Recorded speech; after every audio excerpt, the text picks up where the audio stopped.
Hey guys, tonight we're doing something a little strange. Strange in the best way possible. You're not lying in bed just waiting for sleep. No. Tonight you're walking with me out into the dark desert, the sand still warm under your feet, and up ahead. Yeah, that black triangle against the sky? That's not a shadow. That's a pyramid. And not just any pyramid. For the next while, we're going to imagine it wasn't built for kings or gods or gold, but as a gigantic survival bunker during the Ice Age. I know, it sounds like one of those late-night cable specials where the narrator talks way too fast. But trust me, this is going to be slower, softer, with just the right mix of what if and oh no. Because honestly, if you had to live in the Ice Age without shelter, you wouldn't last 2 nights.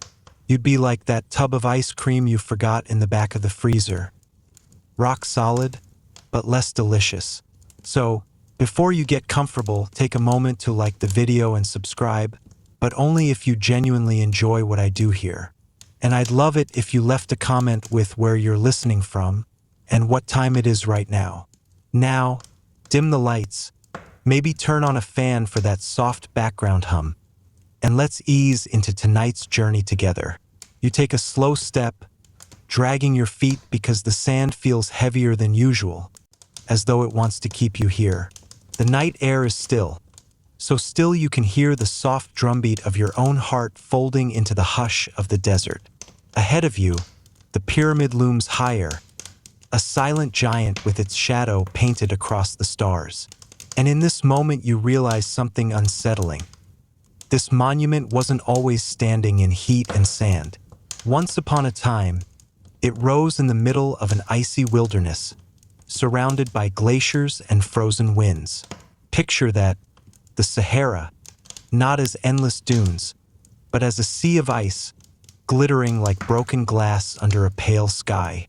Your hand brushes against one of the outer stones. It's dry and cool, almost unnaturally so, and you imagine how different it must have felt when the air itself bit into skin and bone. It's like opening the door of a refrigerator on a hot summer day. Except back then the fridge was the world itself, and survival depended on having just one pocket of controlled climate. That's what the pyramid was, a colossal freezer, but also a refuge. Not for snacks, not for leftovers, but for seeds, dried meat, jars of clean water sealed like treasure. The kind of treasure you can't trade or melt into coins, but the kind that keeps your children breathing when the wind claws at the door. You slip into a narrow opening, the outer light thinning into a golden thread. Inside, the sound changes. Your footsteps echo faintly, like you've entered a cathedral built not for worship, but for waiting. You pause, let your eyes adjust, and imagine what this place must have been during a storm. Families huddled in corners, wrapped in mammoth hides, fires guttering in shallow bowls. The air thick with smoke, the sharp smell of charred meat, the damp of sweating stone. You hear it almost as if it's happening now. The soft cough of a child, the hiss of resin on firewood, the muttered reassurance of parents trying to sound brave when they weren't. Historians still argue over whether ancient Egyptians directly endured the Ice Age, or whether these pyramids overlapped with glacial remnants that stretched farther than textbooks admit. But here, right now, standing in this chamber, that debate doesn't matter. You can practically see their faces, lit by flickering firelight, eyes reflecting the same fear and hope you've carried in your own bones. Your palm presses against a wall. There, small scratches, faint grooves running parallel to each other. To some, they're construction marks. To you, they feel like tally marks, days etched into stone by someone desperate to measure how long they'd survived. Like the scratches prisoners carve into concrete. Except here the sentence wasn't a court's decision but the sky's. Days spent waiting for the storm to pass, for the air to thaw, for a sign of mercy. You picture one of them leaning against the wall, knife in hand, etching another line with a sigh. Day 62, still breathing, still waiting. The wind outside moans, slipping through a crack in the stone. It's warm tonight, but you hear it with Ice Age ears as a howl across a frozen plain. And you imagine children pressing closer to their mothers, whispering that the monster outside is hunting. Yet the pyramid doesn't flinch. It sits there, as it always has, unblinking, unyielding. A parent larger than all parents, keeping its fragile family alive. Further in, the air grows heavier. You step into what feels like a cavernous hall, the ceiling soaring into shadow.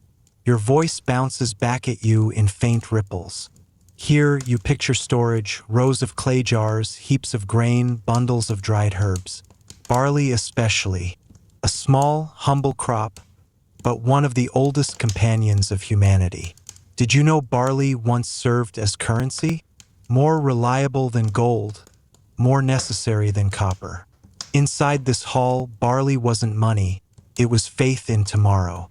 Every seed stored was a promise that when the ice relented, life could start again. You take a deep breath, and the air tastes thick. Not stale exactly, but weighted, as though every stone has absorbed stories it refuses to release.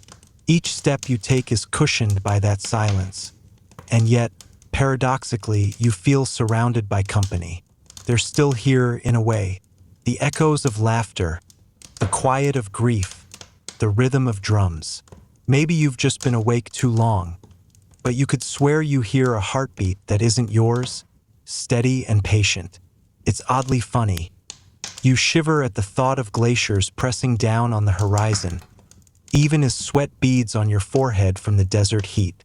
Only here can you feel both frozen and overheated at the same time, like someone trapped between two ages that never agreed which one should own this land.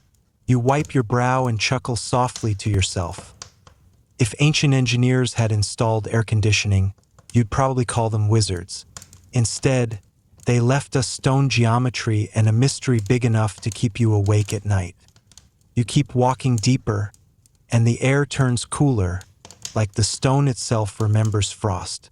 Each chamber feels like a lung, drawing in silence and exhaling shadows.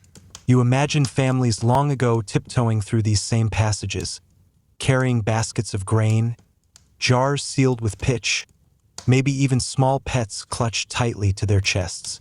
It's easy to see why myths grew from these walls. When you stand here in the hush, it doesn't feel like stone. It feels alive, like something watching, waiting, keeping score of who entered and who never left. Your torchlight, or maybe it's just the glow of your imagination, slides across the walls, and for a moment you swear you see faint sketches. Not hieroglyphs, but rougher lines, quick etchings of animals that don't belong in deserts. Reindeer, woolly bison, mammoths striding across fields of snow. Did someone carve these after a story told by grandparents? Or had they seen them themselves, hunted them, fled from them? Few visitors know this, but there are markings in ancient tombs depicting creatures never native to the Nile. Some dismiss them as imports from traveling artists. But if this was a shelter during an ice age, then the explanation shifts. These were not fantasies, but memories.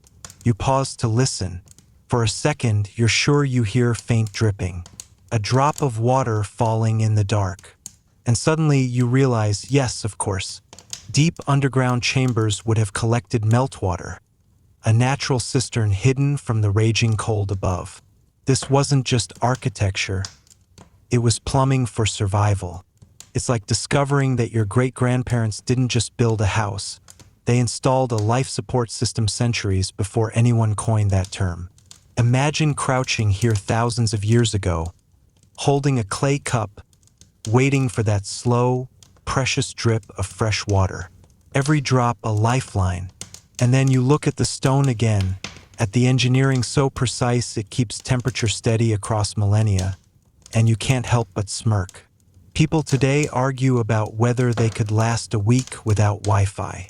These people lasted centuries without sunlight. The further you go, the more the space plays tricks. Sound seems to bend. A cough echoes like thunder. A whisper lingers longer than it should. You picture music filling these chambers. Drums made of hide, flutes carved from bone. The kind of music that wasn't for entertainment, but for survival. Rhythm to steady breath, to keep fear from unraveling minds in the endless dark. Archaeologists have found instruments tens of thousands of years old, proof that even when survival was razor-thin, people still clung to melody. Maybe in a way, music was shelter too. You run your hand over another wall, and the stone is surprisingly smooth. Maybe it was polished by countless fingers, or maybe it's just the illusion of time. Either way, the touch makes you think of how human hands, century after century, leave behind invisible layers. This stone has been touched by people terrified of freezing, people desperate to eat, people who believed their survival mattered enough to mark time against eternity. Now you touch it too, just another hand in a line that stretches back so far it becomes dizzying. And still, outside this fortress of stone, the world howled. Ice storms like avalanches of air. Snow piled high enough to bury trees whole. You can almost hear it, a distant roar muffled by solid granite. Inside, the children might have tried to laugh, to play small games with pebbles or bone dice.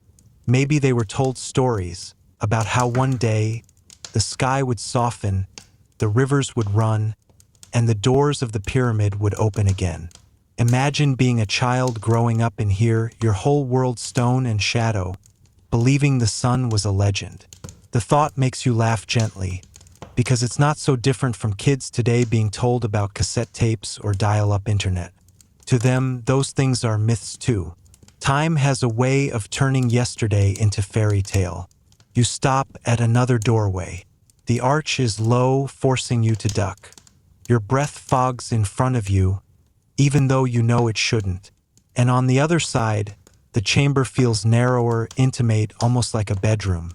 Here, you picture a family sleeping close together, layered in hides, sharing body heat.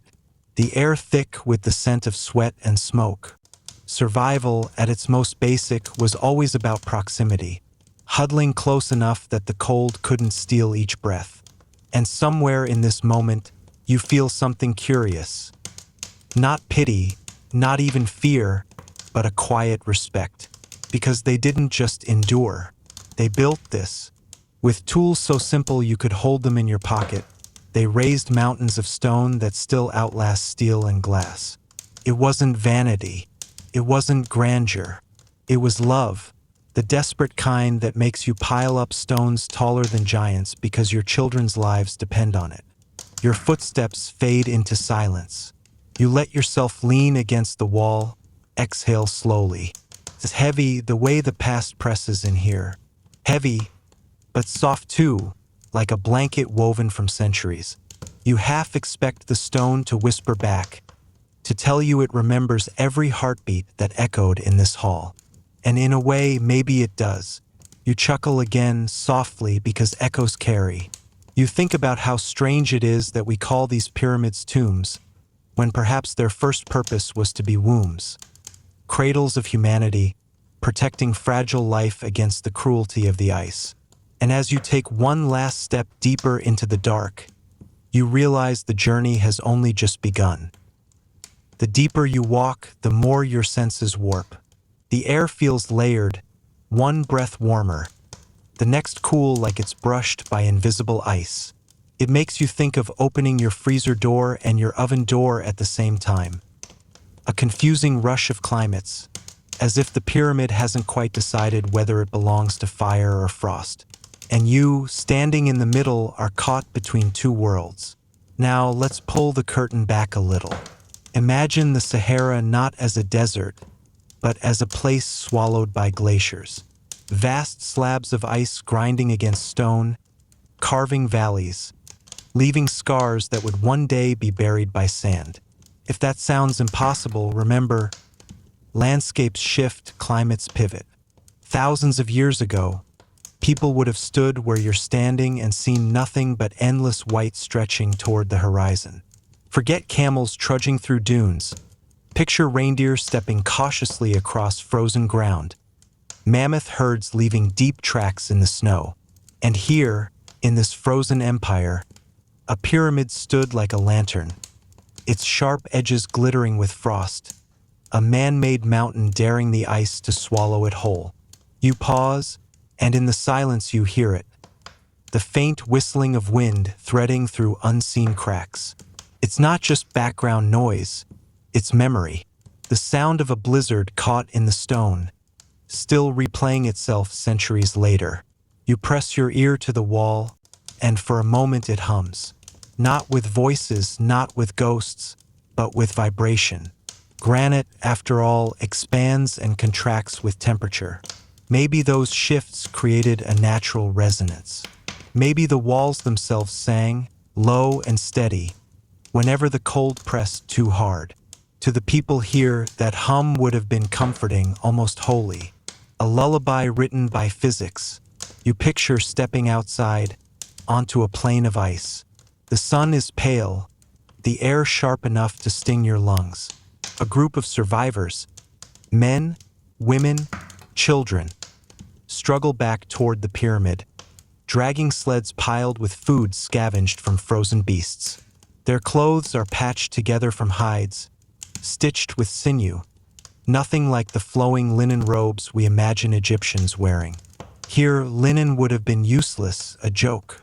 Instead, they wore layers upon layers, thick fur collars pulled tight against their throats. And when the doors opened, spilling the warm glow of firelight into the storm, they stumbled inside like sailors returning to shore. Archaeologists still debate the original function of the subterranean chambers. Tombs? Storage vaults? Ritual spaces? But if you squint your imagination just a little, they become bunkers, cool, dry, and safe from predators that prowled the frozen plains. And yes, predators weren't just four-legged. Imagine roving bands of desperate humans, too. If you've ever fought over the last slice of pizza at a party, magnify that 1,000 times and add starvation. The pyramid wasn't just walls of stone. It was protection against envy, against violence, against hunger with teeth. You run your hand along the wall, feeling its chill seep into your skin. That coldness feels deliberate, like the pyramid is still performing its ancient duty, even for you. And it makes you smile because here's the truth. Ancient engineers weren't just stacking blocks like Lego. They were manipulating temperature, airflow, even light. One corridor narrowing to channel wind, another widening to hold steady climate. You know how modern office buildings brag about green technology? This was prehistoric eco-design minus the PowerPoint slides. Deeper in, you imagine the storerooms. Jars sealed with clay, baskets woven tight, racks of dried fish hung like curtains. Fish? Yes, because before deserts, rivers ran deeper, lakes spread wider. There's evidence of ancient fishing villages in places now bone dry. Imagine them hauling in nets, drying their catch and storing it here, knowing the storm could lock them inside for months. The smell must have been sharp fish oil, smoked meat, herbs packed in clay pots. To us, maybe unpleasant. To them, it smelled like hope. Somewhere in this silence, you think about the little details, the odd ones. For example, ancient Egyptians made sunscreen from crocodile dung. Strange, but effective. Now, think about them during an ice age. Perhaps they mixed animal fat with ash for insulation, smeared across their faces as primitive frostbite cream. It's weird, a little gross, but when your nose is about to fall off, you'll try anything. Survival is never glamorous. The light shifts as you move. Shadows stretch across the chamber like long, cold fingers. And you can't help but wonder, did they dream of escape? Sitting here, listening to the hum of stone, did they imagine warmth ever returning? Maybe they carved reindeer and mammoths not because they lived with them daily, but because those creatures symbolized the world outside, the dream of open plains, of freedom from confinement. To scratch them into stone was to say, We remember, we will return. And yet, return was not guaranteed.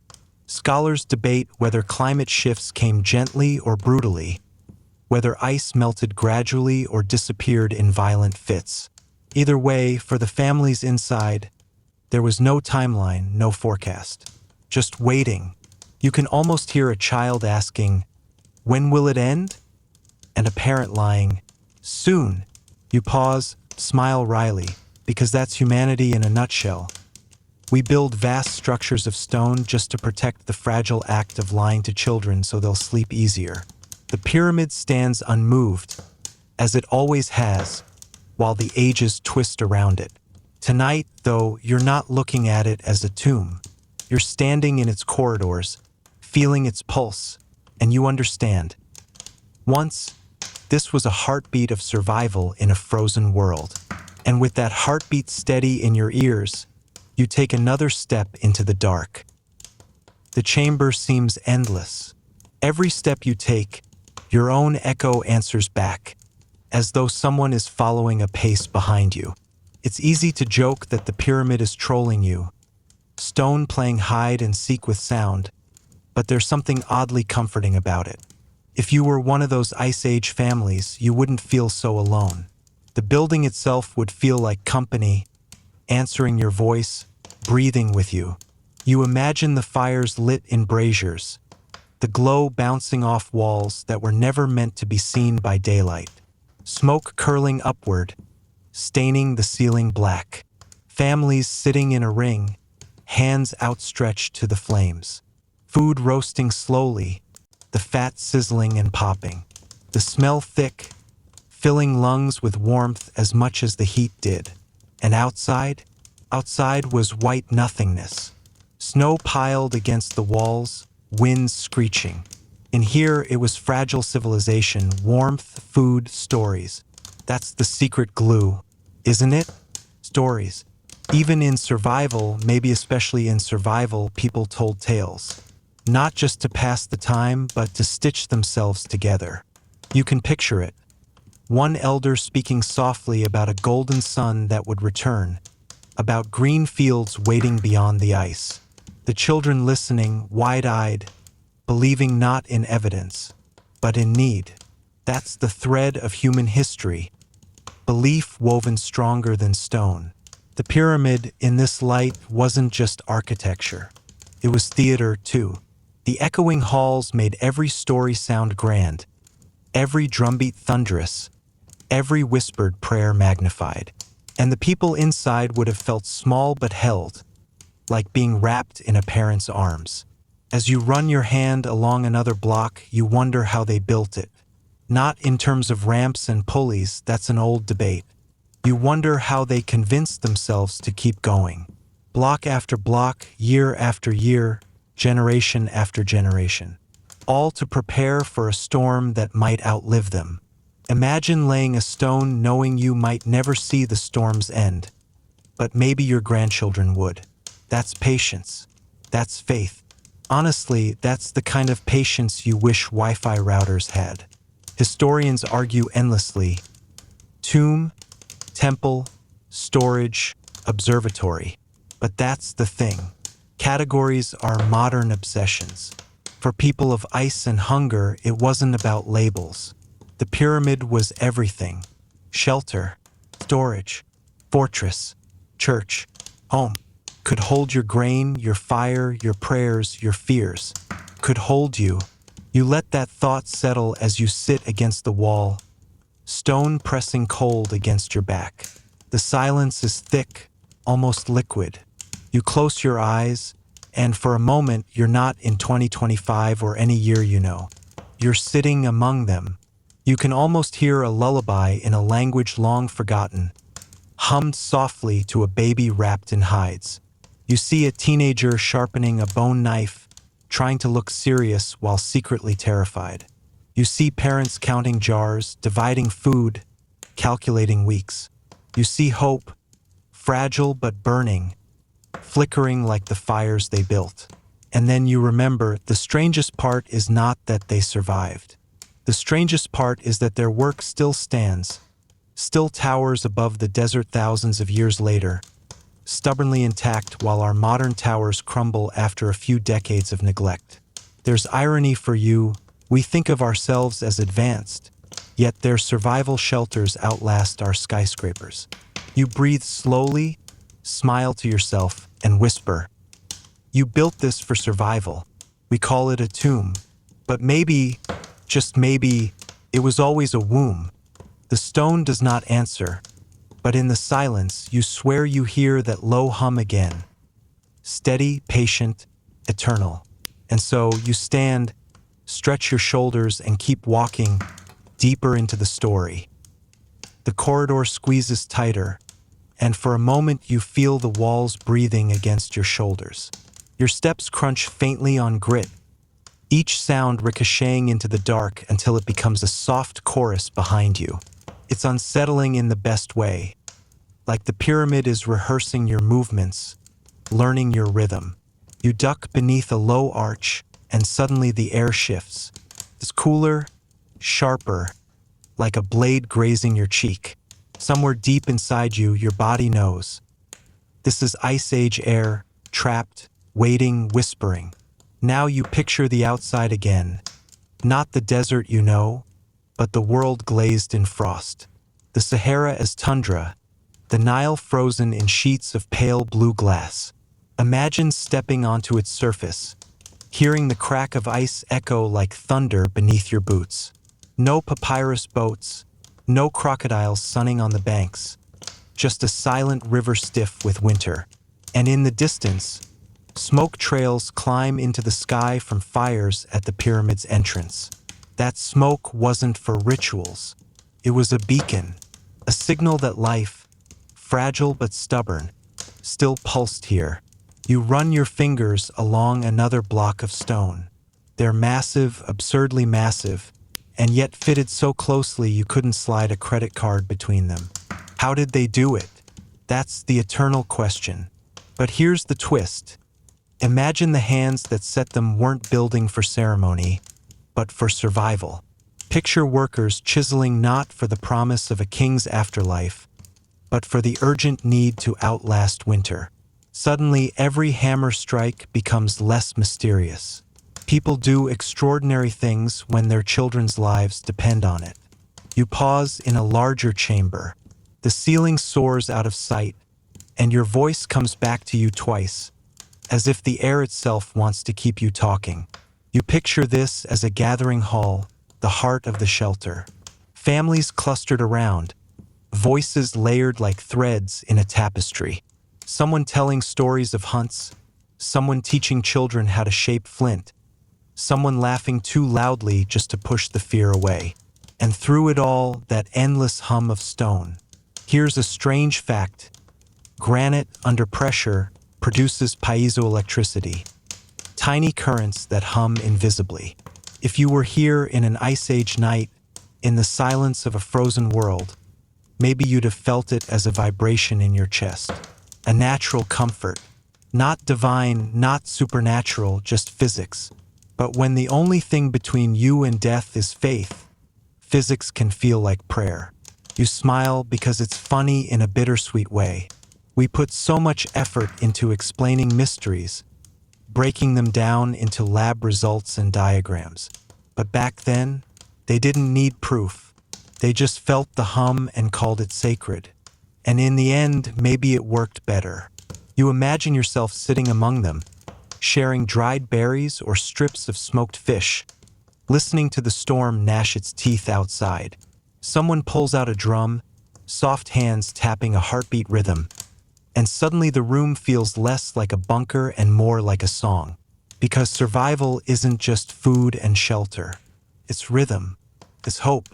It's reminding each other that you're alive right now, in this moment, and that's enough. Historians still debate the purpose of those shafts cut through the stone, pointing upward into the night. Star alignments, they say, ritual passages. But maybe they were just air vents. Imagine being locked inside for months. You'd need a breath of sky, even if only a sliver. Picture a child climbing onto a parent's shoulders just to press an eye to the shaft and gasp at a pinprick of starlight. That pinprick would mean everything. Proof the outside still existed. Proof the world hadn't ended. You lean your head back now, squinting at the dark, and you can almost see that star. Cold, distant, but steady.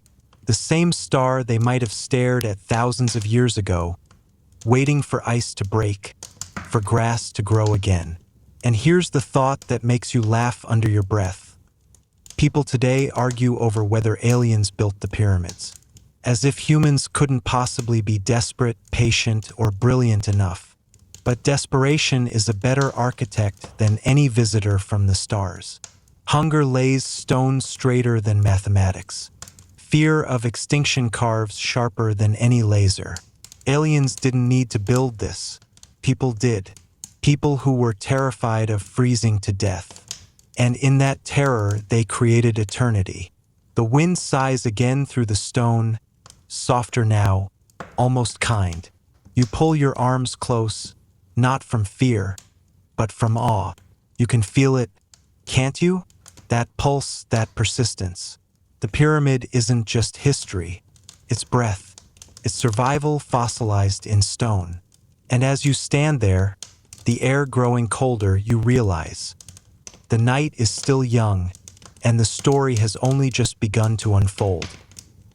Your footsteps guide you downward, spiraling through a passage that feels less like a hallway and more like a vein, carved through the body of something alive.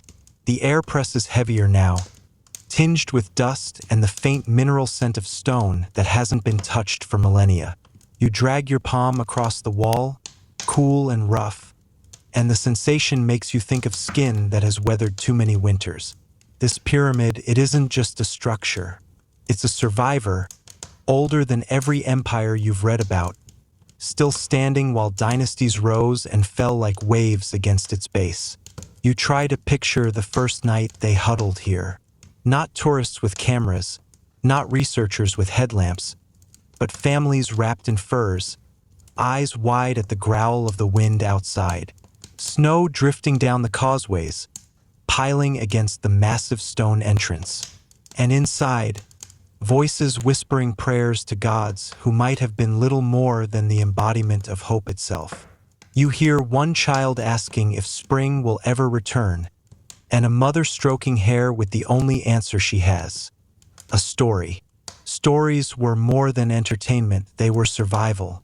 They carried instructions hidden in myth, maps disguised as legend. When the red star rises, plant seeds. When the white bird flies low, the river will thaw. It wasn't superstition, it was memory coded in poetry. And in these walls, their words must have rebounded again and again, lodging themselves into the stone like invisible carvings. You almost want to press your ear to the blocks to see if you can still hear them.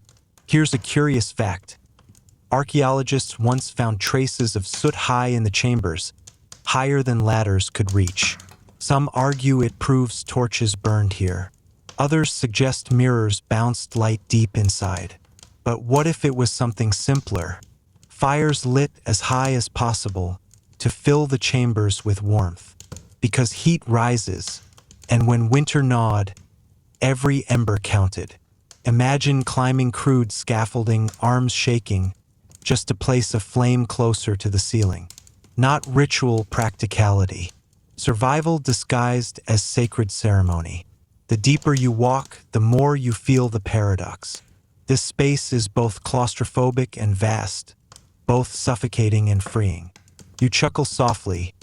It's like taking the world's worst Uber ride. Too cramped, but at least it gets you somewhere safer. And you think about those families again, their survival depending on balance. Rationing food without losing spirit, conserving energy without extinguishing joy. It wasn't just the pyramid keeping them alive. It was their ability to turn fear into community. Historians still argue about the alignment of the pyramids with Orion's belt. Some insist it was celestial worship. But what if it was navigation, a prehistoric GPS? During storms, When snow and clouds swallowed the horizon, stars were the only landmarks. Build your shelter beneath the celestial marker, and no one would lose their way back home. To a freezing child stumbling through whiteout, spotting those 3 bright points above would be salvation, not symbolism. You stop to catch your breath, leaning against the wall, and the silence stretches out until it feels heavy. Then, faintly, a drop of water plinks somewhere in the darkness. It echoes longer than it should, like the stone wants you to believe it's raining indoors. And for a second you think maybe it once was. Meltwater seeping in, trickling through cracks, pooling into cisterns carved for this very purpose. Because fire wasn't enough. You needed water too. And if these shelters provided both, then they weren't just monuments. They were machines for living. You close your eyes, breathing deep, and in that stillness you can feel the rhythm of it. Hammer, chisel, breath, step, generation after generation, until stone became refuge, until fear became architecture, until a frozen world had a beating heart again. You open your eyes, the walls pressing close, the air vibrating faintly like a string plucked in the dark. And you know you're not just exploring history, you're retracing survival itself. Your footsteps guide you downward, spiraling through a passage that feels less like a hallway and more like a vein, carved through the body of something alive. The air presses heavier now, tinged with dust and the faint mineral scent of stone that hasn't been touched for millennia. You drag your palm across the wall, cool and rough, and the sensation makes you think of skin that has weathered too many winters. This pyramid, it isn't just a structure. It's a survivor, older than every empire you've read about, still standing while dynasties rose and fell like waves against its base. You try to picture the first night they huddled here. Not tourists with cameras, not researchers with headlamps, but families wrapped in furs, eyes wide at the growl of the wind outside. Snow drifting down the causeways, piling against the massive stone entrance. And inside, voices whispering prayers to gods who might have been little more than the embodiment of hope itself. You hear one child asking if spring will ever return, and a mother stroking hair with the only answer she has: a story. Stories were more than entertainment, they were survival. They carried instructions hidden in myth, maps disguised as legend. When the red star rises, plant seeds. When the white bird flies low, the river will thaw. It wasn't superstition, it was memory coded in poetry. And in these walls, their words must have rebounded again and again, lodging themselves into the stone like invisible carvings. You almost want to press your ear to the blocks to see if you can still hear them. Here's a curious fact. Archaeologists once found traces of soot high in the chambers, higher than ladders could reach. Some argue it proves torches burned here. Others suggest mirrors bounced light deep inside. But what if it was something simpler? Fires lit as high as possible to fill the chambers with warmth. Because heat rises, and when winter gnawed, every ember counted. Imagine climbing crude scaffolding, arms shaking, just to place a flame closer to the ceiling. Not ritual practicality. Survival disguised as sacred ceremony. The deeper you walk, the more you feel the paradox. This space is both claustrophobic and vast, both suffocating and freeing. You chuckle softly. It's like taking the world's worst Uber ride. Too cramped, but at least it gets you somewhere safer. And you think about those families again, their survival depending on balance. Rationing food without losing spirit, conserving energy without extinguishing joy. It wasn't just the pyramid keeping them alive. It was their ability to turn fear into community. Historians still argue about the alignment of the pyramids with Orion's belt. Some insist it was celestial worship. But what if it was navigation, a prehistoric GPS? During storms, when snow and clouds swallowed the horizon, Stars were the only landmarks. Build your shelter beneath the celestial marker, and no one would lose their way back home. To a freezing child stumbling through whiteout, spotting those 3 bright points above would be salvation, not symbolism. You stop to catch your breath, leaning against the wall, and the silence stretches out until it feels heavy. Then, faintly, a drop of water plinks somewhere in the darkness. It echoes longer than it should, like the stone wants you to believe it's raining indoors. And for a second you think maybe it once was. Meltwater seeping in, trickling through cracks, pooling into cisterns carved for this very purpose. Because fire wasn't enough. You needed water too. And if these shelters provided both, then they weren't just monuments. They were machines for living. You close your eyes, breathing deep, and in that stillness you can feel the rhythm of it. Hammer, chisel, breath, step, generation after generation, until stone became refuge, until fear became architecture, until a frozen world had a beating heart again. You open your eyes, the walls pressing close, the air vibrating faintly like a string plucked in the dark, and you know you're not just exploring history, you're retracing survival itself. The tunnel yawns wider, spilling you into a chamber so vast that your mind hesitates to measure it. The ceiling vanishes into shadow, and for a second you wonder if it's even there at all, or if the sky itself has been swallowed whole inside this pyramid. The air is still, heavier here, and you instinctively draw a deeper breath, as if preparing to speak inside a cathedral. Your voice, if you tried it, would bounce back 100 times, growing larger with every echo.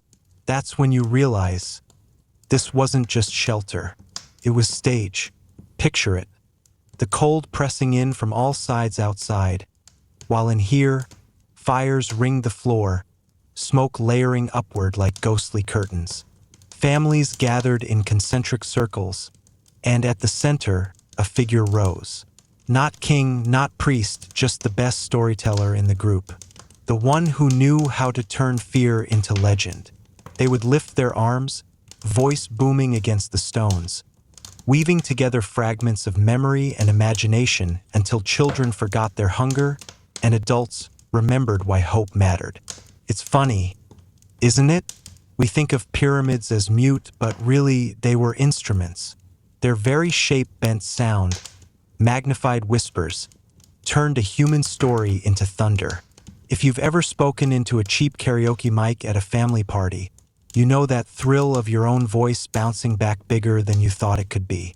That's the same electricity they must have felt, sitting here, their words suddenly powerful enough to chase back the cold. You settle cross-legged on the stone, letting the weight of that thought press down. A little joke slips into your mind. If this was the Ice Age version of Netflix, the storyteller was the binge-worthy season finale. No subscriptions, no skipping intros, just survival through narrative. And unlike our shows, these stories weren't for killing time. They were for keeping time, marking seasons, reminding people what came before, promising what might come after. A curious fact, fragments of soot and chemical residue suggest resins, herbs, and even animal fat were burned in fires within such chambers. Official explanations? Ritual incense. But picture it instead as practical theater. Herbs to mask the stench of dozens living together, resin to make the smoke rise straighter, fat for longer flames. In the Ice Age, deodorant came from the fire pit. Suddenly, survival smelled sacred. Your gaze drifts upward into darkness, and you think about sound again. If hundreds of voices rose together, chants, songs, prayers, the chamber itself would vibrate. You can imagine feet tapping in rhythm, hands clapping, even crude drums echoing like a heartbeat. The walls wouldn't just hold them safe, they would sing with them. That might be the greatest survival trick of all. Turning fear into music, into something the mind could bear. Historians still argue, Were these chambers ceremonial, funerary, symbolic? The debates drone on, yet you can't help but smile. Because when you sit in this imagined circle, you don't feel like a mourner at a funeral. You feel like a camper around a fire. The pyramid wasn't a tomb, it was the world's largest blanket fort. And that, you suspect, is exactly how they saw it too. Outside, the winds howled. Inside, the chamber beat with laughter, with whispered secrets, with lullabies echoing off stone. That's what survival looks like. Not endless fear, but the courage to carve out moments of joy when the world demanded despair. You close your eyes. For a heartbeat, you hear it. A chorus of voices, ancient and trembling but alive, bouncing from block to block, promising each other that spring would come. And when you open them again, the silence feels full, like it remembers. You rise slowly, stretching, your footsteps echoing across the chamber, each sound carrying the weight of thousands before you. And you walk on, deeper still, following the hum of history into the heart of the stone. The chamber narrows again, funneling you into a corridor that feels less like stonework and more like the inside of a glacier. The air is colder here, sharper, and you pull your arms a little closer around yourself. Your footsteps stir a faint crunch, and for an instant you imagine not dust but frost under your boots. In your mind, you see a family moving through this same passage, wrapped in heavy pelts, their breath blooming white clouds in the dim light. This corridor wasn't built for grandeur, it was built for transition. Storage on one side, shelter on the other, a literal artery of survival. You can almost picture clay jars stacked in alcoves, grains sealed in pitch, dried fish hung in bundles, nuts tucked into woven baskets. And the smells, sharp, earthy, sour, sweet, would have mingled into something halfway between comfort and warning. Food meant life, but it also meant rationing. You could imagine an elder running a finger across the jars, counting silently, calculating how many more storms the stock would last. Here's a strange fact. Residue analysis in some Egyptian vessels has revealed traces of fermented drinks, even proto-beer. Maybe it wasn't all necessity. Maybe, deep in the coldest nights, someone poured out a small cup and passed it around, firelight bouncing in their eyes. A toast to the fact they were still alive. Survival wasn't just calories, it was morale. You grin quietly to yourself. Even in the Ice Age, people probably argued over who finished the last cup, the same way roommates today argue over empty pizza boxes. The walls here carry faint marks, chisel scratches, some neat, others crude. Archaeologists often debate whether they were construction leftovers or early attempts at graffiti. But imagine this. Someone carving tally marks, not for art, but for days past. A silent calendar etched into stone. Each line a whisper. We made it another night. If you squint your mind's eye, you can almost see children tracing those lines with their fingertips, measuring their patience against stone. The corridor bends, and you feel the weight of sound change. It's softer here, muffled, like being inside a snowdrift. You stop, tilting your head, and it hits you. This was the sleeping area, a place where families laid out furs, curled against each other, hearts sinking in the dark. The air would have been thick with warmth, smoke, and breath. And in that closeness, life persisted. Historians still argue about whether pyramids had hidden chambers not yet discovered. Some insist the voids are ceremonial. Others whisper of secret storage. But what if they were bedrooms? Rows of people huddled together, snoring, murmuring in dreams, unaware they were making history simply by surviving another night. The idea makes you chuckle softly. Imagine the royal chamber, not for pharaohs, but for a snoring teenager sprawled too wide, kicking their neighbor every few minutes. Your shoulders brush the wall as you keep walking, and the stone feels warmer than before. Maybe it's your imagination, or maybe it remembers. Maybe it still holds the heat of all those bodies pressed against its mass, trying desperately to steal warmth from a world that had none left to give. The thought makes you oddly tender toward the pyramid, as if it were less a tomb and more a guardian, a silent caretaker of people who never left their names behind. You pause once more, close your eyes, and you can almost feel it. The steady hum of breath in the dark, the shuffle of bodies shifting on stone floors, the fragile heartbeat of humanity echoing in a chamber of giants. And then you step forward again, the corridor leading you further into the mystery, where the whispers of survival grow louder the deeper you go.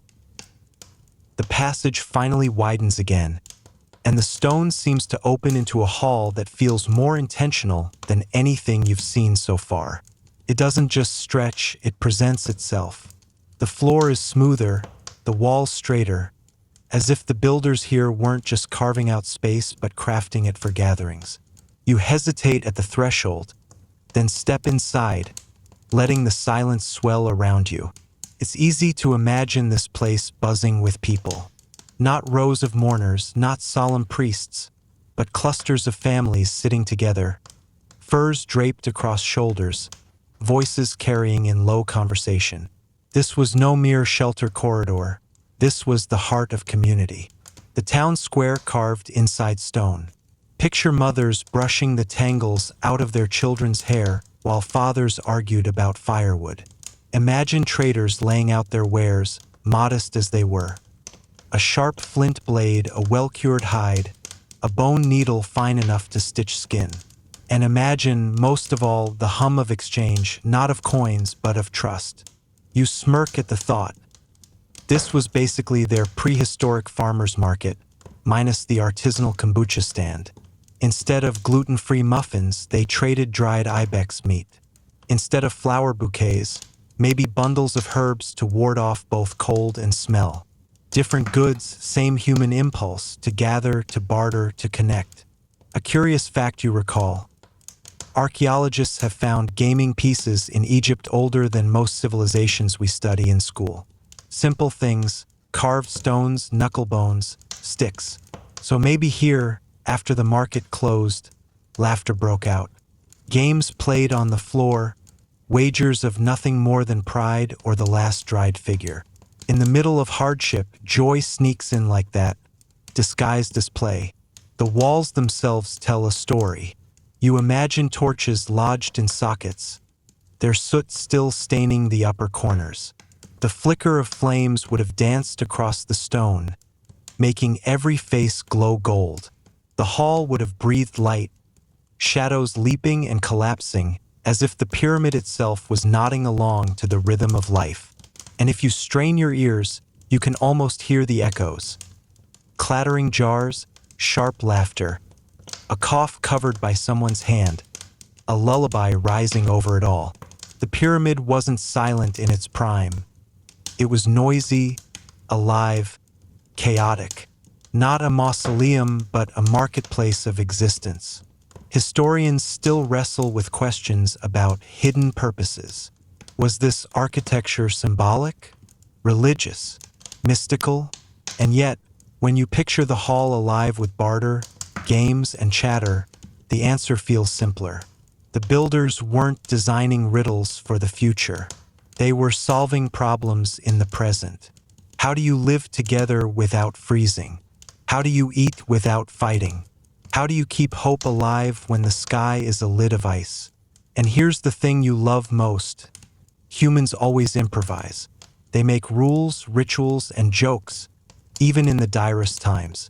You imagine a woman rolling her eyes at her partner's bad hunting story, a child tugging on a parent's sleeve, begging for one more piece of bread, a teenager sneaking glances at someone across the hall, sparks of awkward romance igniting even under the weight of survival.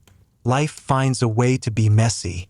That messiness, you realize, is what makes survival worth it. You pace slowly across the chamber, your footsteps echoing like drumbeats. And the longer you stand here, the more it feels like you're walking across layers of time. Every stone vibrates faintly with the weight of lives lived, games played, food shared. The air tastes faintly metallic, but in your mind, it's filled with smoke, sweat, and laughter. You can't help but smile. In a world where ice buried entire valleys, they carved a square into stone. Place to meet, place to argue, a place to fall in love. The pyramid wasn't just a shelter.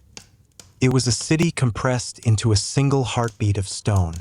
And so, with a kind of reverence, you move toward the far end of the hall, where another passage waits, promising still more secrets waiting in the dark. The next passage feels narrower again, though not because the walls squeeze close. It's the shadows. They press tighter here, swallowing up the faint light in your imagination. Your fingers skim across cool stone, rough in some places, polished in others, until suddenly the corridor spills into a chamber that feels heavier. Not physically heavier, but weighted, like walking into a church after laughter in the courtyard. The mood changes. Your breath instinctively slows, as though someone might shush you if you were too loud. This was the place where survival blurred into meaning, a sanctuary inside the sanctuary. Fires would have burned lower here, embers glowing instead of flames leaping. The smoke curling upward would cling longer in the stillness. People stepped softer, spoke quieter, because this was where memory was preserved. Not memory written in books, but memory carried in bodies and voices. Imagine them gathering in a circle. At the center, a single flame. An elder steps forward, maybe clutching a carved staff or a polished stone. Something that felt more significant than it was, because humans are experts at giving objects weight. They clear their throat and everyone leans in. This is where stories turn to ritual. Not entertainment, not barter, but ceremony. A curious fact, traces of natural pigments, ochre, hematite, charcoal, have been found in niches within ancient sites. Official explanations, decorative art, perhaps symbolic markings. But tilt your mind a little.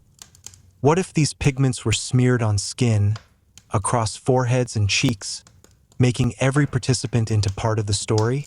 In the Ice Age, makeup wasn't vanity, it was survival theater. You chuckle softly at the image. Kids probably squirmed while parents smeared cold red clay across their faces. Some teenager rolled their eyes, muttering the Ice Age version of, "Ugh, do we have to?" Rituals always come with a side of reluctance. And yet, when the torches dimmed and the chanting began, everyone knew their place. The sound of chanting in a space like this would have been thick, resonant, hypnotic. You can almost hear it. Low tones weaving together, syllables repeated until they stopped being words and became rhythm. Maybe they weren't even words at all, just sounds. The kind that vibrate in your chest until you're not sure if the echo is inside you or outside. That's how meaning takes root, not in definitions, but in vibrations that sink into bone. Historians still argue whether rituals inside these pyramids were religious, political, or practical. Were they honoring gods? Or were they simply reinforcing community bonds? The debate loops endlessly. But here, in your imagination, it feels obvious. They weren't separating sacred from survival. For them, the two were the same. To remember together, to chant together, to paint their faces and gather in the glow of fire, that was survival. A detail most people forget. When the Ice Age pressed hardest, whole tribes vanished. But the ones that endured were those who could knit individuals into one beating body. Ritual was their glue. You can almost sense the relief in this chamber, as though each voice added was another thread in the safety net. Alone, the cold was unbearable. Together, the cold was simply background noise. You let your hand rest flat on the wall, feeling its chill seep into your skin.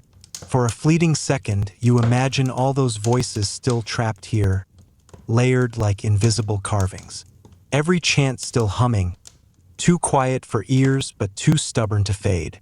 Maybe that's the true purpose of stone, to hold sound long after mouths have closed. And in that thought, you step quietly across the chamber, as though you're intruding on something still happening. The silence doesn't feel empty, it feels full, sacred in its own survival. At the far end, another opening waits, narrower, darker, promising secrets layered even deeper. You pause, glance back once at the chamber behind you, then step forward. Because now you understand, this journey isn't just about shelter. It's about how humans carved hope out of stone. The corridor ahead narrows like the throat of some ancient beast, guiding you into a space that feels not entirely of this world. You take a step, then another, and soon the air shifts again, cool, hushed, as if even sound itself hesitates to linger. When the stone opens into a chamber, it is smaller than the gathering hall but infinitely grander in feeling. You tilt your head back instinctively because the ceiling arches high and steep, directing your gaze toward a point you cannot see, as though the stone itself is aiming your eyes at the heavens. This was no accident. Even in the Ice Age, even in the press of hunger and cold, humans looked up.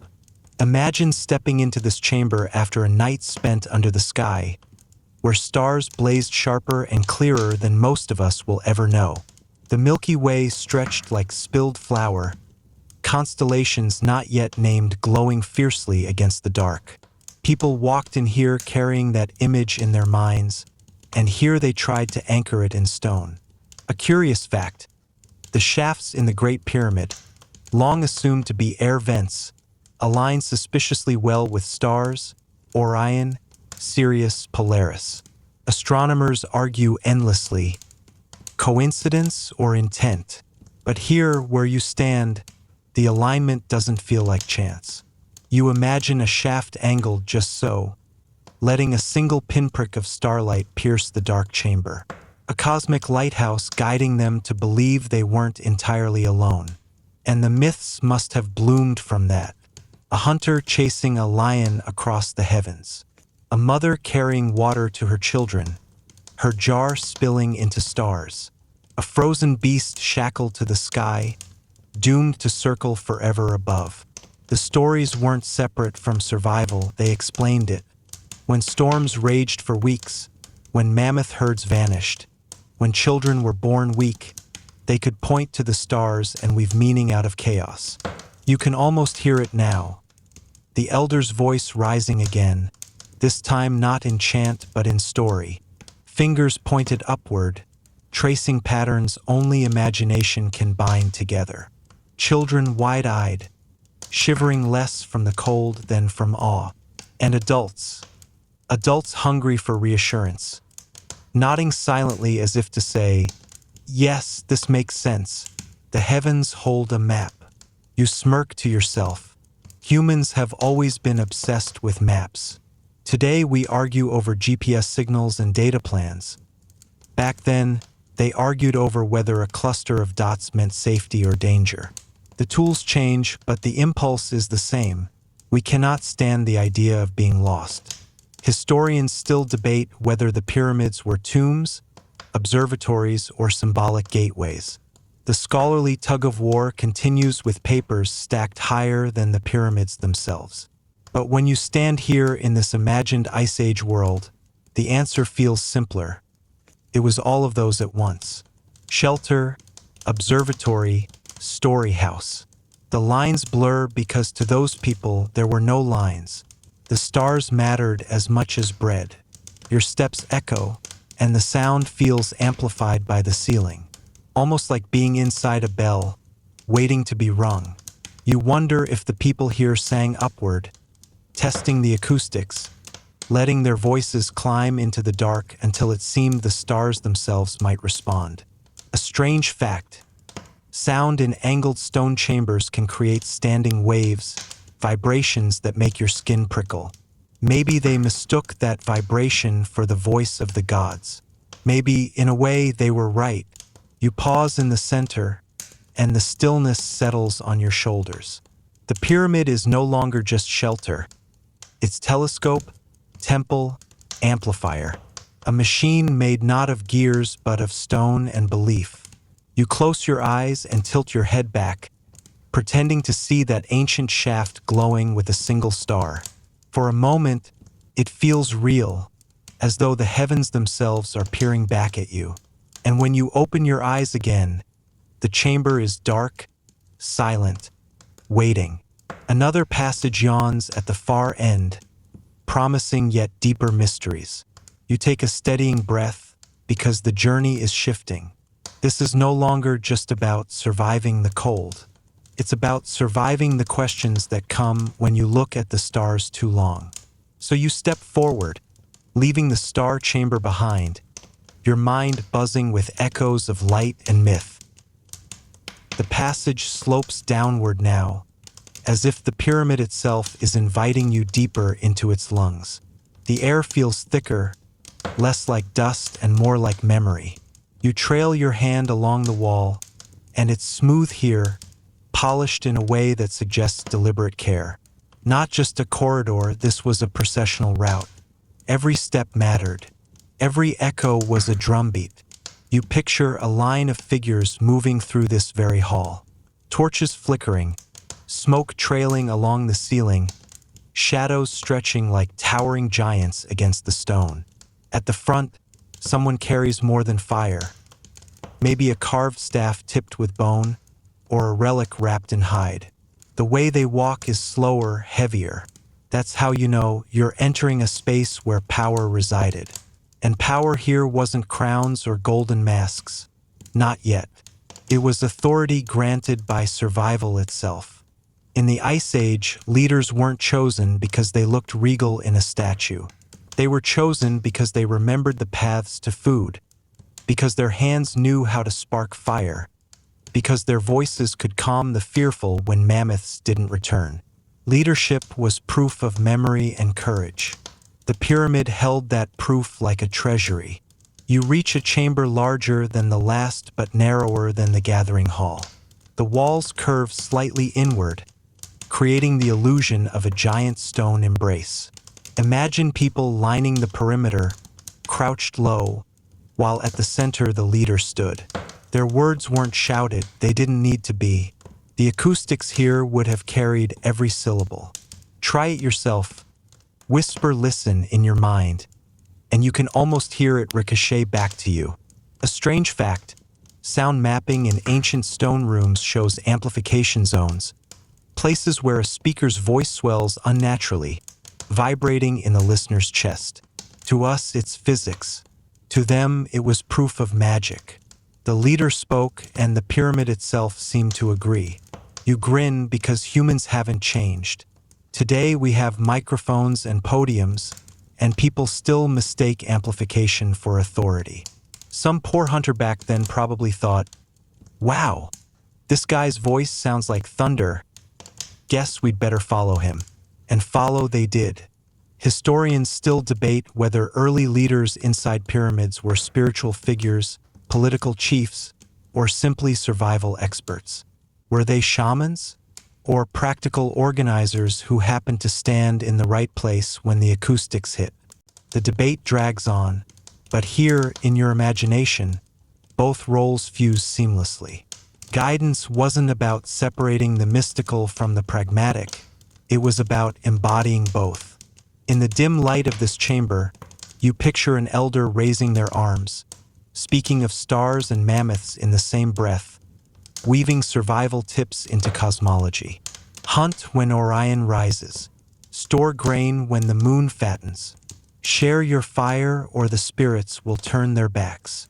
These weren't contradictions. They were instructions sung into myth. And here's the secret weight of this room. It didn't just preserve power, it created it. Every ritual, every chant, every speech carved authority deeper into stone until people believed the walls themselves endorsed their leader. The pyramid wasn't only shelter, it was stage, amplifier, throne. Your footsteps circle the room, and you feel the stone thrum faintly under your palm. Maybe it's just your imagination, or maybe this chamber still remembers voices booming, decisions made, oaths sworn. Leaders rose and fell, but the walls remained, impartial and eternal. And as you step toward the next opening, you realize something. Survival here wasn't only about food and fire. It was about faith in stories, in voices, in leaders who could turn fear into resolve. That's what carried them through the cold. You pause at the threshold, letting the silence of the chamber sink in like the last note of a song. Then you step on, deeper still, following the echoes of power that linger in the pyramid's heart. The new passage feels less like a hallway and more like a spine, straight, narrow, deliberate. You can sense its intent the moment you step inside. This wasn't built for wandering. It was built for procession, for the careful march of footsteps marking a line between past and future.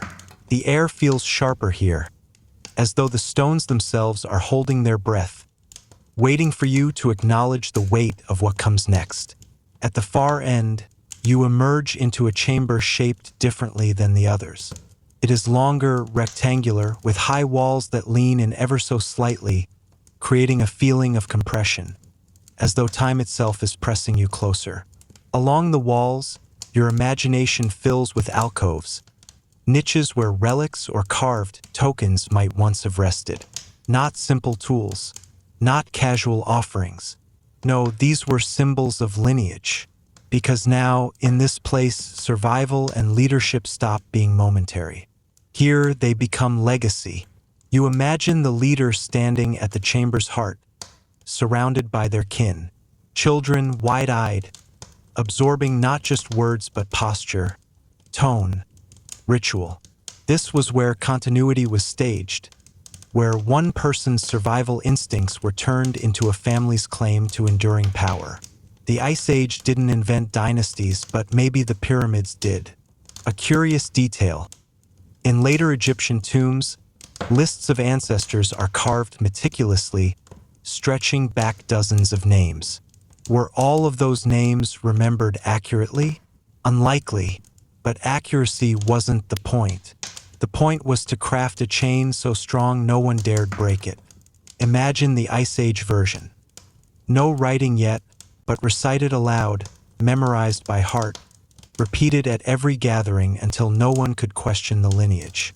You smile to yourself because families haven't changed much. Even today, somebody at dinner insists on telling the story of great-grandfather so-and-so, who may or may not have actually done the heroic thing they're credited for. Exaggeration is the currency of ancestry. In this chamber, though, exaggeration hardened into obligation. A son might be reminded, your grandfather faced the blizzard and found the herd. You will too. A daughter might hear, your mother's chant calmed the frightened, so must yours. The weight of expectation pressed as firmly as the stone above their heads. And then, of course, death. The leader's body would one day lie in this very place, or a chamber nearby, wrapped in skins, adorned with painted bones, maybe even sprinkled with powdered ochre to mimic the warmth of blood. Death here wasn't an end, it was a relay. The body lay still, but the authority leapt like a torch to the air, who stepped forward already rehearsed in how to stand, how to speak, how to claim. Historians still argue whether pyramids in their earliest forms were truly tombs or something else entirely. Some say they were cenotaphs, monuments without bodies. Others insist they were storage vaults for supplies. But inside this Ice Age vision, the debate feels almost beside the point. Whether or not the body lay here, the idea of the body's presence turned stone into lineage. You run your hand across the imagined alcoves, half expecting to feel the indentation of offerings long crumbled to dust. Perhaps a mammoth tusk carved with spirals. Perhaps a necklace strung from shells carried inland hundreds of miles. Each object not a trinket, but a declaration. We endured. We endured enough to keep beauty alive. It strikes you how human this impulse is.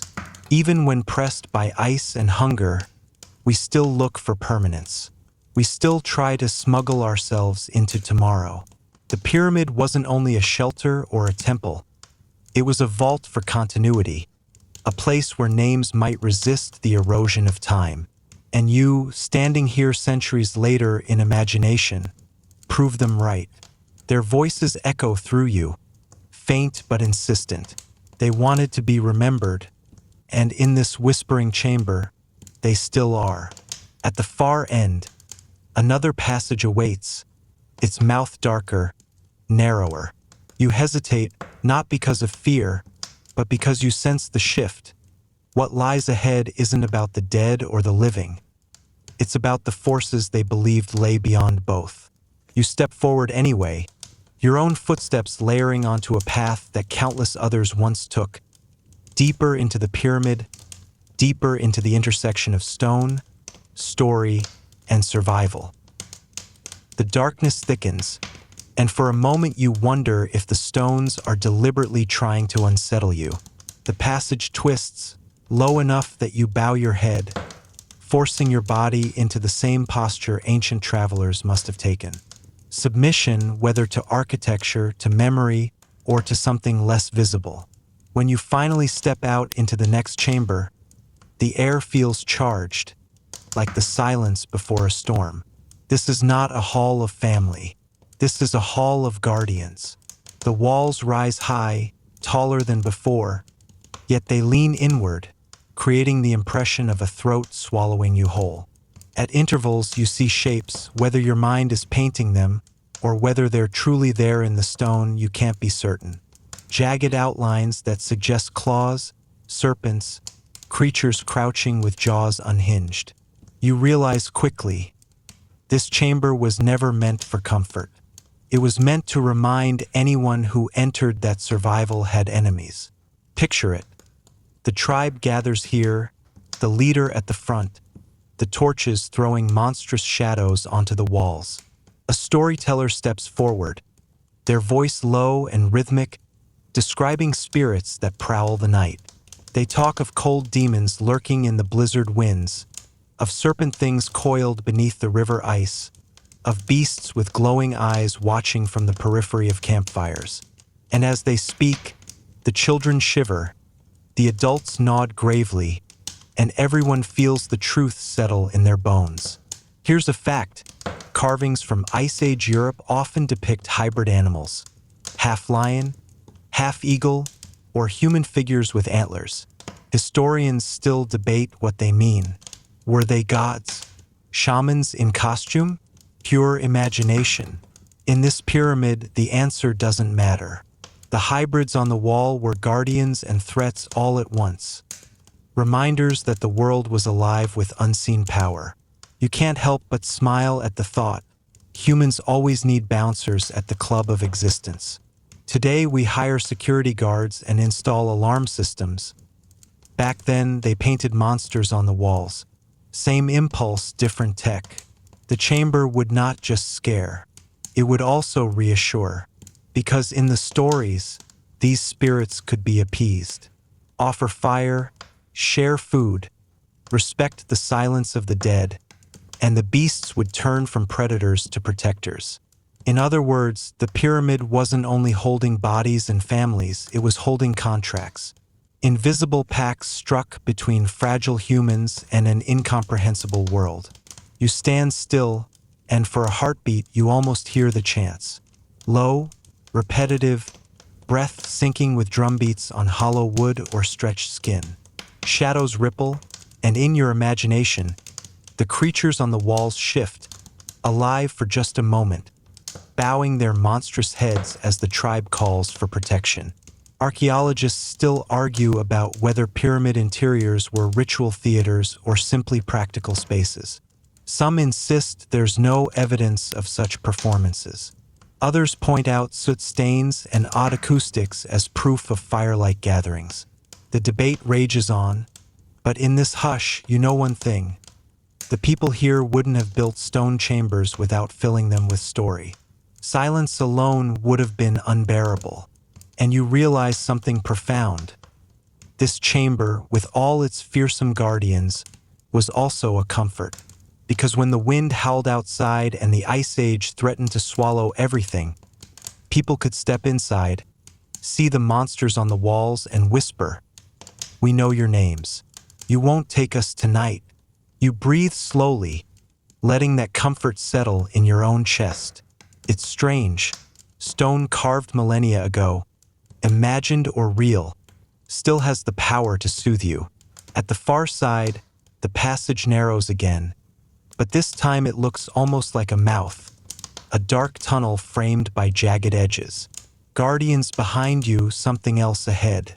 You step forward, and for a brief instant, it feels as though the carved beasts are watching you go, nodding approval, letting you pass deeper into their stone-boned covenant. The air drops in temperature the instant you enter the next corridor, as though the guardians behind you sealed off their fire-lit comfort the moment you left. Your skin prickles. You can almost see your breath, though you know it's just imagination weaving with suggestion. The passage slants downward, the floor worn smooth as if generations of footsteps have pressed it into submission. Each step feels heavier, your body instinctively aware that you're going deeper into the pyramid's heart, into a place few were ever meant to see. You arrive in a chamber that feels colder still. The ceiling hangs low, heavy, like a lid closing over secrets. This is not a space for rituals or lineages. This is a vault, a storage place, an archive of survival. Picture shelves, or at least the Ice Age equivalent. Platforms of stone, niches carved into walls, crates of reed and wood stacked against each other.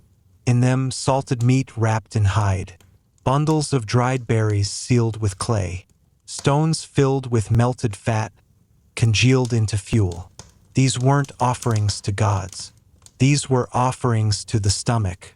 Here's an odd little fact. Archaeologists have found preserved grains in Egyptian tombs that still germinated thousands of years later. Seeds waiting patiently, longer than any human dynasty. Now imagine Ice Age survivors doing the same. Storing seeds, nuts, grains, even if only a handful, hoping one day the world would thaw enough to plant them. These shelves weren't just food pantries. They were banks of hope. But not all was practical. You scan the chamber in your mind, and you see small items placed among the essentials. A carved figurine tucked beside a jar, a necklace of teeth hanging near a stack of hides. Were they charms, superstitions, or simply reminders that survival didn't mean abandoning beauty? Historians still argue whether Ice Age Venus figurines were fertility icons, charms, or even teaching aids. In this context, maybe they were all three at once. You chuckle softly. Imagine being the guard assigned to this chamber, basically the Ice Age equivalent of standing in front of a giant fridge, making sure no one sneaks in at midnight. Hey, who ate the last dried mammoth strip? Some problems, you realize, never change. But this vault wasn't just about hoarding. It was also about controlling access. Leaders could decide when to open jars, when to ration, when to hold back. Power wasn't just symbolic here. It was edible. To command food was to command survival. This chamber, more than any throne or crown, might have been the true seat of power. You run your fingers against the stone and notice something peculiar. The walls are smoother than elsewhere, almost polished. Perhaps to prevent pests, perhaps simply from constant use. Whatever the reason, it makes the chamber feel deliberate, meticulous, as though every surface was designed to preserve. And yet there's tension here, because you can sense the fear hidden in all this abundance. The jars sealed too tightly, the hides folded too carefully. Hoarding always comes with paranoia.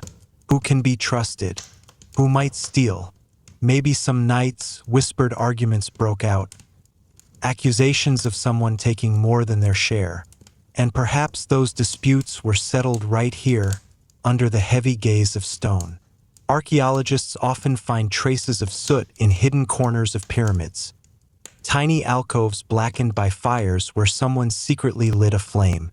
You wonder if this vault once echoed with secret feasts, stolen moments of warmth and food, where rules were bent and survival instincts overruled tradition. Standing here, you feel the cold more sharply, and you realize that this chamber wasn't just a pantry. It was a test of discipline, patience, trust, and whether they passed that test determined if their children lived long enough to tell stories at all. You turn toward the exit, the downward slant leading even further, and a shiver runs through you. Because if this vault was about survival in the present, the next level must have been about survival beyond. Something hidden deeper still under the weight of stone, time, and belief. So you step forward, down again, into the pyramid's coldest layers, following the line between hunger and hope. The descent feels heavier now, each step tugging at your bones as though gravity itself deepens with the stone. The air is colder than before, sharper, the kind that seems to whisper across your skin like unseen fingers. You duck through another low arch and suddenly the space opens. You've arrived at the inner sanctum. It's not grand in the way you might expect. No towering ceilings, no jeweled walls. Instead, the austerity itself is its power. The chamber is small, almost intimate, but its shape catches you. Perfectly square, each wall aligned with eerie precision. You look upward and see the ceiling cut into a triangular vault, angles slanting just so, like a frozen arrow pointing to somewhere beyond your sight. This is where survival turns spiritual. Imagine torches lining the corners, their flames making the walls ripple with orange light. At the center lies a stone slab, simple but deliberate, placed as if to anchor the room. Around it, carvings spread outward, constellations etched in rough lines, shapes of animals, perhaps even rivers or mountains. This wasn't storage. This was a map not just of Earth but of the sky too. You kneel in your mind, running your fingertips over the grooves. They form Orion's belt, crude but recognizable. The 3 stars that have guided hunters across ages. Near it, another cluster, maybe the Pleiades. Archaeologists have argued for decades about whether Ice Age carvings in caves and tombs are star charts. Some say coincidence. Others swear by the precision. Tonight, in this chamber, the debate doesn't matter. You can feel the intent humming in the stone. The people who sheltered here weren't just surviving winter. They were weaving themselves into the cosmos. This chamber says, "We belong to the sky as much as to the earth." And then the stone slab.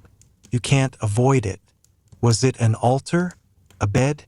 A burial platform? All 3, perhaps. Imagine someone laid upon it. Not dead, but near death, their tribe gathering close. Torches flickering, chants rising. The constellations above and carved stars below aligning in ritual symmetry. To send one of their own into the next world was not an end. It was a continuation. Death here was navigated like a journey, with star maps as guides and stone as vessel. You let your mind wander. What if bodies weren't just laid here, but temporarily? A resting place until the ice outside thawed enough to dig graves, or until a proper burial ceremony could be performed. The pyramid, then, was both refrigerator and cathedral, a macabre but practical combination, cold stone preserving flesh, chance preserving memory. And here's a strange fact to chew on. In Siberia, archaeologists once uncovered mammoth bone structures that seemed to serve as both dwellings and ritual sites. Survival and spirituality entwined so deeply you couldn't untangle them. Maybe this chamber was the same. A sanctum where death wasn't a separate event but woven into the very act of enduring winter. You smile faintly, imagining the conversations whispered here. Someone nervously asking, "Are we sure this will help them find the afterlife?" Another shrugging, Well, it can't hurt. And besides, it keeps the wolves away. Human pragmatism always finds its way into the sacred. Standing in the hush of this sanctum, you realize the pyramid wasn't only a shelter for bodies, it was a shelter for belief. The walls didn't just keep the cold out, they kept despair at bay. By etching stars into stone, the people wrote themselves into eternity. They weren't content to merely survive. They needed to matter. Your hand brushes against the stone slab in your mind, and you feel the cool weight of centuries pressing down. Then you notice another passage, narrow, hidden in the corner, leading deeper still. You hesitate. If this chamber is where the living met the cosmos, what lies beyond must be something else entirely. Something secret, sealed away, meant only for those brave or foolish enough to keep descending. And of course, you take the step, because curiosity, more than fire or stone, has always been humanity's true survival tool. The narrow passage squeezes around you, shoulders brushing both sides, and the air changes yet again. Less crisp, more stagnant, as if it hasn't stirred in 1,000 years. You shuffle forward, one hand on the wall for balance, your steps echoing like whispers. And then, suddenly, the corridor opens into a cavernous chamber, far larger than you expected. A place that feels less constructed and more excavated, like the pyramid itself hollowed out its heart to make room for something older, darker. The first thing you notice is the silence. It's not ordinary quiet. It's the kind of silence that hums in your ears, as though the air itself is listening. You swallow, and the sound feels like an intrusion. Here, myth and necessity blur together. You can picture fires once burning in stone pits, smoke curling upward to stain the ceiling black. The walls shimmer with carvings, not neat hieroglyphs, but sprawling, raw images. Spirals, waves, creatures with tusks, birds with outstretched wings, human figures dancing in circles. This isn't art for decoration. This is storytelling at its most desperate, a library carved by hands numb with cold. Imagine a child sitting cross-legged on the floor, eyes wide as an elder traced those shapes by torchlight. The elder's voice low, rhythmic, weaving tales of the world outside. The hunt of the mammoth, the flight of geese across frozen skies, the spirits of ancestors guiding them through storms. These stories weren't luxuries. They were survival manuals wrapped in myth. If you see the stars shift like this, prepare for the cold. If the geese fly earlier, the ice will last longer. History, astronomy, and hope bundled into tales that stuck in the mind better than numbers ever could. Historians still debate whether ancient myths encode real environmental events.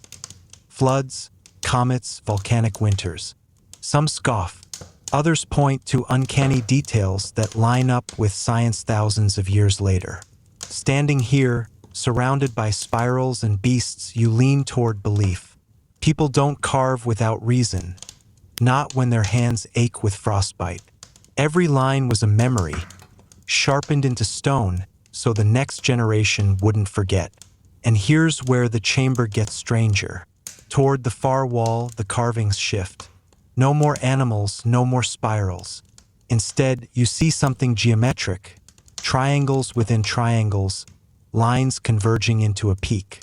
Pyramids carved inside the pyramid itself. A recursion of shelter. You chuckle softly. It's the ancient version of drawing houses when you're already sitting in one. But maybe it was more. Maybe they believed each pyramid was a map of another, layered endlessly, reaching back to a time before memory, forward to a future they'd never see. You can almost hear the chants rising in this space, rhythmic and low, echoing off the walls until it felt like the pyramid itself was breathing with them. Picture a ceremony. People circling a fire, drums made from stretched hides, voices rising in a cadence that was half prayer, half heartbeat. not just to honor ancestors, but to hold despair at bay. Because here's the truth. When storms raged for weeks outside and the cold clawed through their furs, story and rhythm were as vital as bread. Without them, the human spirit froze faster than the body. You grin, imagining someone rolling their eyes at yet another myth session. Not the mammoth story again, Grandpa. And still, they listened because repetition was the glue of survival. The familiar tale was a blanket, wrapped tight against chaos. The chamber isn't empty. In your mind's eye, you see objects scattered, broken pottery, charred bones, fragments of tools. Archaeologists often find ritual refuse in such places, items deliberately discarded after ceremonies. To throw them away wasn't waste. It was devotion, giving something up so the community could gain favor with forces larger than themselves. You touch the wall again, tracing one of the spirals, and it seems to vibrate faintly under your palm, as if all those voices are still circling, still chanting, refusing to be silenced. You realize this chamber wasn't just a shelter from the ice. It was a shelter from meaninglessness. The pyramid gave food, warmth, stone. But this room gave stories. And without stories, survival is just waiting to die.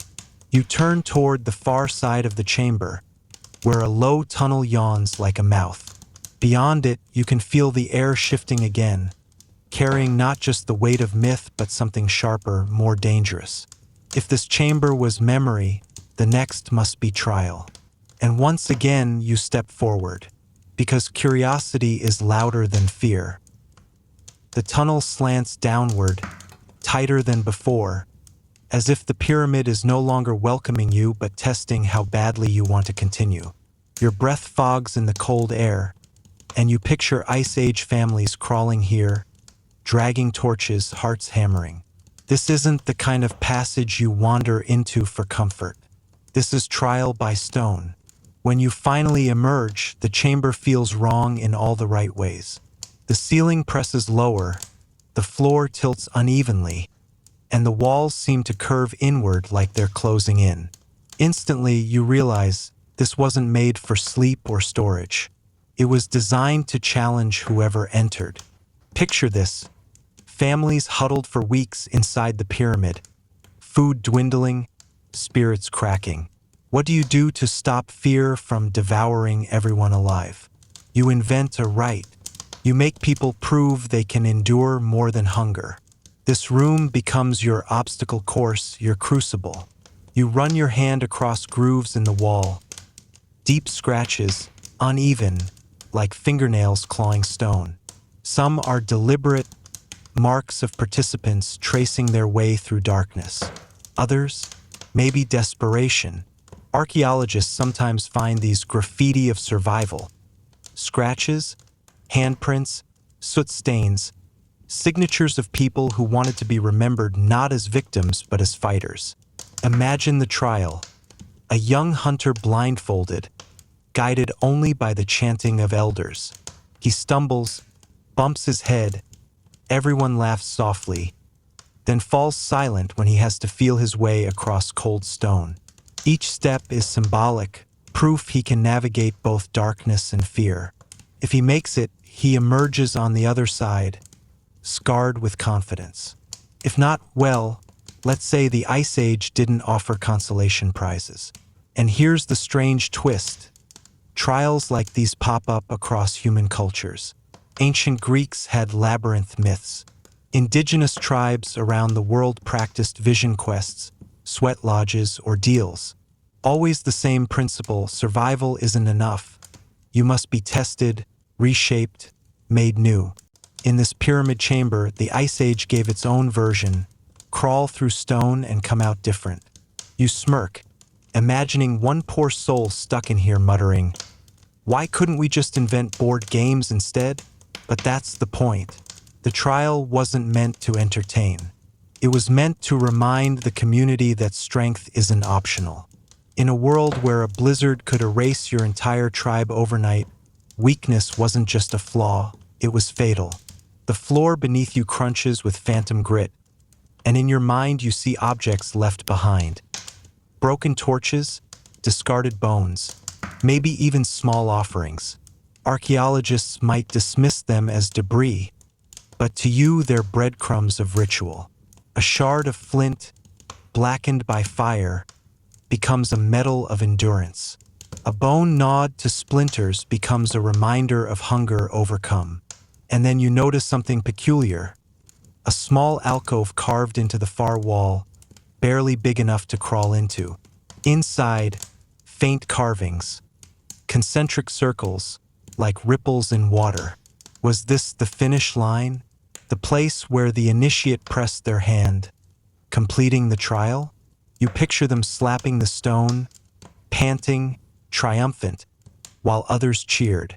That circle could be both target and halo, both ending and beginning. Historians argue whether spaces like this were intentional ordeal chambers, or simply unfinished construction. Some scoff at the idea of ritual, but as you stand here with the walls pressing close, you know better. People don't carve concentric circles for fun. They don't crawl into suffocating tunnels by accident. This place was built to test. And here's the thought that makes you shiver. Maybe the pyramid wasn't just humanity's shelter. Maybe it was humanity's training ground. The ice outside forced them to harden their bodies. These chambers forced them to harden their minds. Without both, they wouldn't have lasted. The silence lingers, thick and heavy. You take a deep breath, ready to move on. Another tunnel gapes ahead, slanting upward this time, as though rewarding you for making it through. The promise of air, light, maybe even beauty, waits just beyond. You smile, because after every trial there must be ascent. The upward slope feels like a reprieve, as though the pyramid itself is loosening its grip on you, allowing you to breathe again after the suffocating trial chamber. Each step echoes brighter, lighter. Your hand brushes the wall, and the stone is warmer. Strange, almost as if sunlight seeped in through memory rather than physics. You squint ahead, and yes, there it is. A soft glow, not torchlight, but something more natural, like daylight captured and redirected. You emerge into a chamber that makes you stop short. This space is different, broad, high-ceilinged, alive with light bouncing off angled walls. Openings carved near the top funnel shafts of sunlight down like golden spears, illuminating the floor in shifting patterns. This breathtaking, almost cathedral-like, except this predates cathedrals by millennia. On the walls, colors bloom, faded but undeniable. Murals stretch from floor to ceiling, telling stories in pigment rather than stone scratches. Ochre, charcoal, and faint traces of blue swirl together. Here, you see hunters chasing mammoths, their spears arcing like comets. There, families gathered around fires, eyes wide at the sky, and overhead, painted stars, constellations recognizable even now. The Pleiades, Orion, maybe even the curve of the Milky Way. This isn't just survival. This is renewal. You step closer and something curious happens. The light strikes a mural just so, animating it. Figures seem to move as shadows play across them. Hunters running, mammoths stampeding, birds soaring. It dawns on you, this was intentional. The architects carved those shafts not only for air and warmth, but to let the sun paint stories across the walls, turning memory into theater. You chuckle under your breath. The first IMAX wasn't a screen. It was a pyramid wall lit by the sun. Imagine a child gasping as the mammoth shadow seems to charge straight at them. Imagine an elder smiling knowingly, proud of the trick. Technology meet ritual. Historians argue endlessly about ancient murals. Were they religious, educational, or just decoration? Standing here, you sense they were all three. When the sun hit just right, the community gathered. The elder raised a hand, voice carrying through the chamber. And suddenly survival wasn't just about food. It was about seeing yourself reflected in story and starlight. You run your fingers along a painted figure, feeling the faint ridges of pigment. It's humbling, really. These people didn't just fight to endure. They insisted on beauty. Even when mammoths roamed and ice walls towered, someone still ground stones into powder, mixed it with fat or blood, and said, "Yes, let's make the walls sing." And here's the kicker. Traces of certain pigments suggest materials brought from far away, minerals that didn't belong here, which means someone traveled, traded, carried those colors through cold and danger just to make this chamber bloom. Survival wasn't enough. Renewal meant color, light, artistry. The floor tells its own story. You notice shallow depressions, worn smooth, places where people sat, perhaps in circles, watching light transform the walls. You picture them murmuring, laughing, maybe crying when the sun revealed constellations that promised the seasons would turn. This was where despair cracked and hope poured in. You smirk at the thought. An Ice Age movie theater, complete with squirming kids, dramatic elders, and someone always sitting in front of you blocking the view. Yet beneath the humor is awe, because these people didn't have to do any of this. And yet they did, because renewal matters. There's one mural that makes you pause longer than the rest. It's different, abstract, a spiral of light surrounding a triangle. The sunbeam hits it perfectly, igniting the triangle so it glows brighter than anything else in the room. The spiral seems to radiate outward, as if declaring, this pyramid isn't just a shelter. It's a beacon, a map, promise. You stand there, watching the glow pulse as the sun shifts, and you can almost hear the whispers of those who painted it. They weren't just trying to survive the present. They were projecting themselves into the future. They wanted someone, maybe you, to stand here thousands of years later and understand. They endured, they renewed, and they left proof. The glow fades as the sunbeam drifts, and the figures return to stillness. Silence settles again, but it feels different now. Not heavy like before, but peaceful, like an exhale after song. Ahead, another passage opens, not downward, not upward, but straight ahead, as if to say the next chapter is forward, not back. You glance one last time at the glowing spiral and triangle, then step into the shadowed tunnel, carrying renewal with you. The tunnel ahead feels different, less like a throat leading into the belly of the pyramid and more like a corridor meant to connect. The walls are smoother, straighter, as though the builders shifted from brute survival to something more deliberate. You trail your fingers across the stone and notice faint etchings, lines that don't look random. They resemble tally marks, but spaced unevenly. Maybe counts of time, or steps, or trade records, because as you press deeper, the chamber you stumble into doesn't whisper of rituals or survival. It screams of exchange. The room is cluttered in ways no pure shelter should be. Niches in the walls hold fragments of materials that simply don't belong in this region. A shard of obsidian, volcanic glass, black and sharp, the kind you'd expect near fire mountains, not frozen deserts.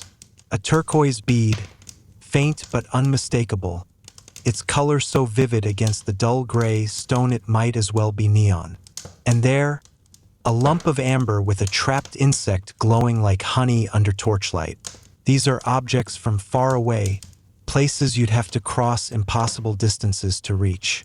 You realize what this means. This wasn't just a bunker. It was a hub, a meeting place where tribes converged, hauling goods across the frozen world to trade stories, stones, and survival strategies. Picture it. Snow-crusted figures trudging across glaciers, sleds groaning with obsidian blades, bundles of herbs, sacks of salt. They arrive here exhausted, only to be greeted by firelight and murals. Hands shake, food is shared, beads exchanged. For a few days, the Ice Age becomes less cruel because strangers become allies. Archaeologists sometimes scratch their heads at objects found far from their origin. How did shells end up inland? How did obsidian appear hundreds of miles from volcanoes? The answer, standing here, is clear. People were moving, carrying, trading, always connecting. Even in the harshest climates, humanity couldn't resist building networks. And there's humor in that. You grin at the thought of someone bartering. I'll give you 3 mammoth tusks for that shiny rock. Humans haven't changed much. Still chasing pretty stones, still making deals, still arguing about who got the better end of the bargain. On the far wall, you spot something stranger. Carved into the stone is what looks like a map. Rough, yes, but you can make out rivers, mountains, maybe even coastlines.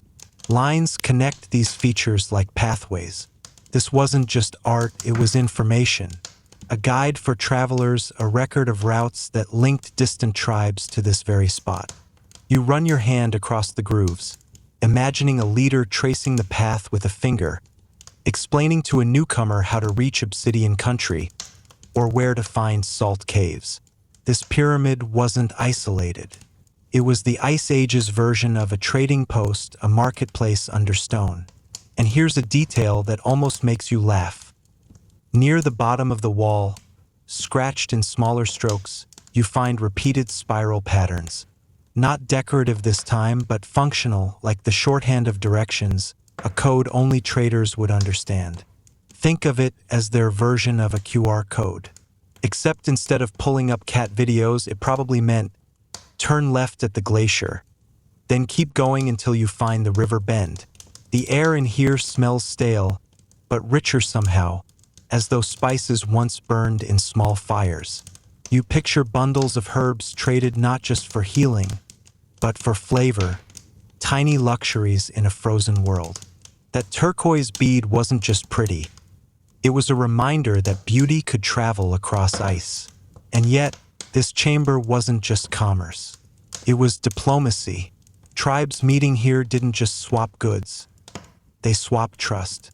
They sat in circles, passed food, told stories, and maybe even arranged marriages to tie their groups together. Renewal became connection. Some historians argue humans of that era were too isolated to trade extensively. But here, in this room, with obsidian and turquoise staring you in the face, the counterargument writes itself.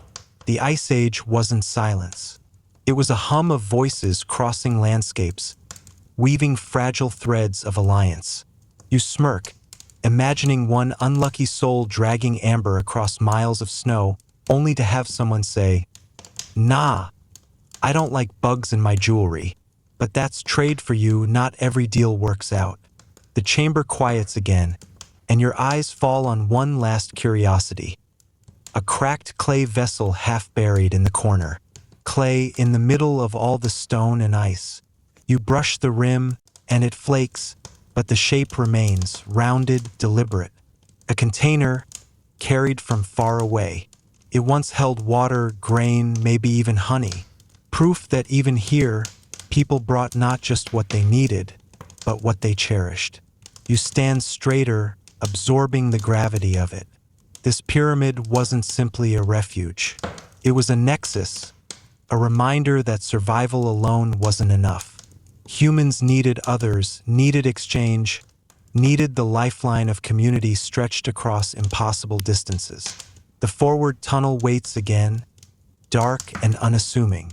You glance back once more at the map on the wall, as though asking for permission to continue. Then you step ahead, ready to see where these networks of stone and spirit lead next. The tunnel stretches on, narrower than before, forcing you to hunch slightly as the ceiling dips. Your footsteps echo in a way that feels strange. Too crisp, too resonant for such a tight corridor. You stop, take a breath, and hum softly under your breath, just a simple note. The sound leaps forward, bounces, then lingers as though the walls themselves are humming back at you. By the time you reach the chamber ahead, you already suspect what's waiting. And you're right, this room isn't filled with murals or artifacts or maps. It's filled with silence that isn't really silence. You step inside, and your every movement becomes music. A shuffle of your foot reverberates into a drumbeat. Your exhale becomes a sighing flute. This is no accident. The ceiling curves like a shell, the walls angle to catch and carry sound. You clap your hands, just once, and the echo blooms like a chorus, stretching, folding, fading slowly. Your skin prickles. Someone built this space to sing. Imagine it. Hundreds huddled here after long journeys, the room alive with chanting, stomping, humming, their voices rising together, filling the pyramid like a great instrument. In a world of cold silence, they built themselves warmth through sound. You grin at the absurd thought this was their version of Spotify. No earbuds, no playlists, just raw lungs and stone that turned every note into a concert. And maybe, just maybe, it sounded better than anything modern speakers could produce. On the floor, you see grooves, shallow arcs carved deliberately. You step into one and test it. Your voice suddenly sharpens, projected across the room as if amplified. Step back and the sound softens. It's as if the builders designed specific spots for speakers, soloists, or leaders. Primitive stagecraft, but genius. Historians have debated the purpose of resonant chambers like this. Ritual? Meditation? Maybe just acoustics gone wild? But standing here, you know it had to be intentional. The people who built this pyramid understood something profound. Survival isn't just food and fire. It's rhythm, it's harmony, it's shared heartbeat. And think about it, music is the one universal that shows up everywhere. Flutes carved from bird bones, drums stretched from hides, voices raised in caves. So of course the pyramid would have a chamber like this, a place where the very stones became instruments. Renewal wasn't just trade or beauty. It was sound binding everyone together. You let out a laugh that carries longer than it should. Imagine the Ice Age rave. Torches flickering, drums pounding, voices rising until the walls shake. Someone probably brought that turquoise bead here not for trade, but to wear while dancing. Even mammoth hunters needed to cut loose. On the far wall, symbols appear again, but these aren't maps or murals. They're more abstract, repeating waves, spirals, crescents. At first they look random, but then you notice how they match the echoes you've been hearing. These aren't decorations, they're diagrams of sound. The builders etched the music into the stone so the next generation would know where to stand, how to sing, how to make the chamber come alive. You crouch, tracing one spiral, and imagine an elder teaching children where to place their feet, how to breathe together. Not because they needed to, but because they wanted to. There's another layer too. At the chamber's center, a shallow pit lined with smoother stone waits. You lean over and test with your voice. The pit transforms the sound, deeper, fuller, almost inhuman. You shiver. That pit wasn't for storage. It was a resonator, a way to make one voice sound like many, or many voices like thunder. And here's the curious thought that tickles you. Maybe they believed the pyramid itself was alive, and this was how they spoke to it. Through echoes, chants, vibrations. Not worship exactly, but communion. The pyramid hummed with them, and they with it. You settle into one of the grooves on the floor and let yourself hum again. This time steady and long. The walls catch it, fold it back, stretch it. You close your eyes, and for a moment you're not alone. You're surrounded by voices, ancient voices, filling the chamber, drumming against the silence of time. It's eerie, but beautiful. Archaeologists still debate the role of sound in these structures. Some dismiss it as coincidence, while others swear it was intentional. But you don't need debate. You feel it in your bones. Renewal wasn't only about color or trade. It was about remembering you weren't alone, that voices multiplied in stone could make the world feel warmer, kinder. Eventually, the echo fades, leaving only your heartbeat. The chamber grows still again, as if waiting for the next chorus. At the far end, another corridor waits, darker, tighter, less inviting. But you know by now, every step deeper reveals another layer of intent. You rise, glance one last time at the resonant spirals etched on the wall, and step into shadow, still carrying the hum in your chest. The air changes first. You notice it as soon as you leave the chamber of echoes. It's cooler, wetter, carrying a faint mineral tang that makes you swallow reflexively. Your footsteps no longer scrape against dry dust. Instead, they make a muted splash. You glance down. There's water seeping along the stone floor, forming thin streams that glisten in the dim glow. The tunnel opens into a vast chamber, and your breath catches. Before you is not another mural hall or sound cathedral. It's something else entirely: engineering. A pool dominates the center, its surface smooth and black, fed by trickling channels cut into the walls. The stonework is too precise to be natural. Grooves carved in clean lines, angled so meltwater drips and flows exactly where it's needed. Above, shafts pierce through the ceiling, allowing air currents to sweep moisture away before it could rot or freeze the chamber solid. You crouch by the edge and dip your fingers. The water is cold, but not glacial. It's been filtered by stone, slowed by channels, tempered by design. You realize you're looking at a survival system. This pyramid wasn't just a shelter. It was a machine built to tame the wildness of ice and thaw. Imagine Ice Age winters, glaciers groaning outside, snow piling high, rivers frozen into silence. Yet here, inside stone, water flowed. Tribes could drink, wash, cook. Renewal wasn't just symbolic. It was literal, flowing through channels carved with obsessive care. And the humor of it? Humans always end up inventing plumbing. Even at the dawn of the Ice Age, someone was probably complaining, "Ugh, the drainage system is clogged again." Some things never change. On the far wall, you notice narrow basins carved into steps. Tiered pools. Not for decoration, each one collects overflow from the one above. The system ensures nothing goes to waste. When the top fills, it trickles to the next, then the next until the bottom, where small notches carry excess away into hidden channels. A cascade of survival disguised as artistry. You can almost see the builders, chipping stone day after day, testing the flow with handfuls of melted snow, adjusting angles, shaving grooves, making sure not a single drop went astray. That's not mysticism, that's science. Historians argue about water systems in ancient structures, whether they were symbolic, practical, or both. But this, standing here, you feel certain. The pyramid's builders knew how to harness melt and freeze. They built something closer to an Ice Age water treatment plant than a tomb. You run your palm along the wall, feeling the grooves carved into smooth patterns. Some aren't just functional, they're decorated.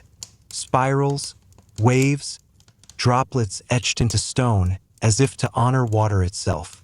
Beauty layered onto necessity. Maybe they believed water was sacred. Or maybe they just couldn't resist making plumbing look cool. The air hums faintly. You tilt your head and realize it's the sound of water trickling through channels unseen, moving through the pyramid like veins. The structure itself feels alive. Stone as the bones, water as the blood. And you, kneeling here, are standing in its beating heart.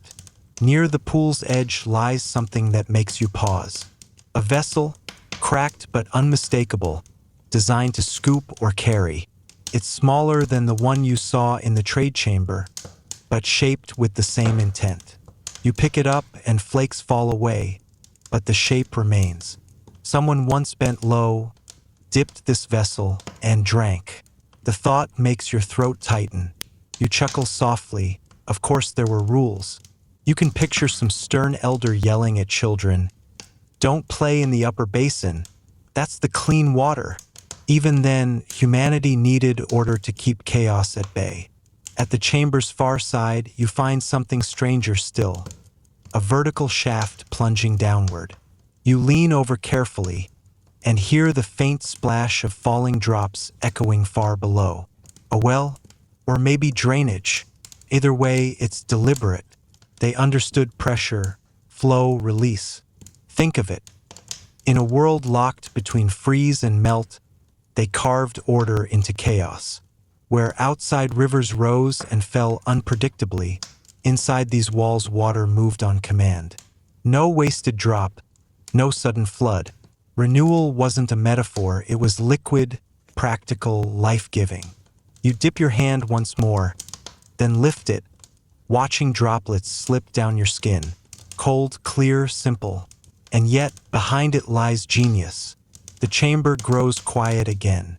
You listen to the steady rhythm of trickling water, a sound so soothing it might as well be the Ice Age version of a sleep app.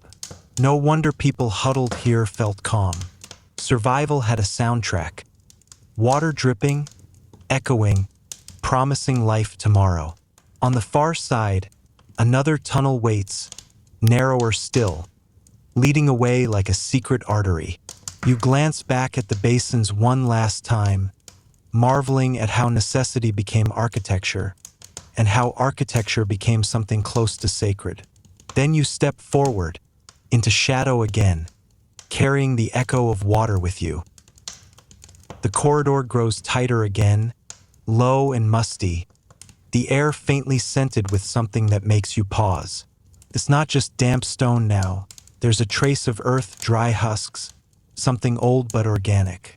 You round a bend, and the walls suddenly widen into another chamber. This one feels different. The sound is muffled here, as though the stones have been packed with something softer. The floor is raised in tiers, shallow shelves carved directly into the rock. You approach the nearest shelf and find it still littered with fragments. Tiny, brittle husks that crumble at your touch. Seeds, not grains the way you know them today, but wild cousins, barley's ancient ancestors, hard kernels of grass, faint traces of legumes. Some are fossilized, some merely dust. And in that moment, it hits you. This pyramid was not only a shelter and a machine of water, it was a vault, a storehouse of future life. Imagine the Ice Age world outside. Game herds vanish in snowstorms. Rivers freeze.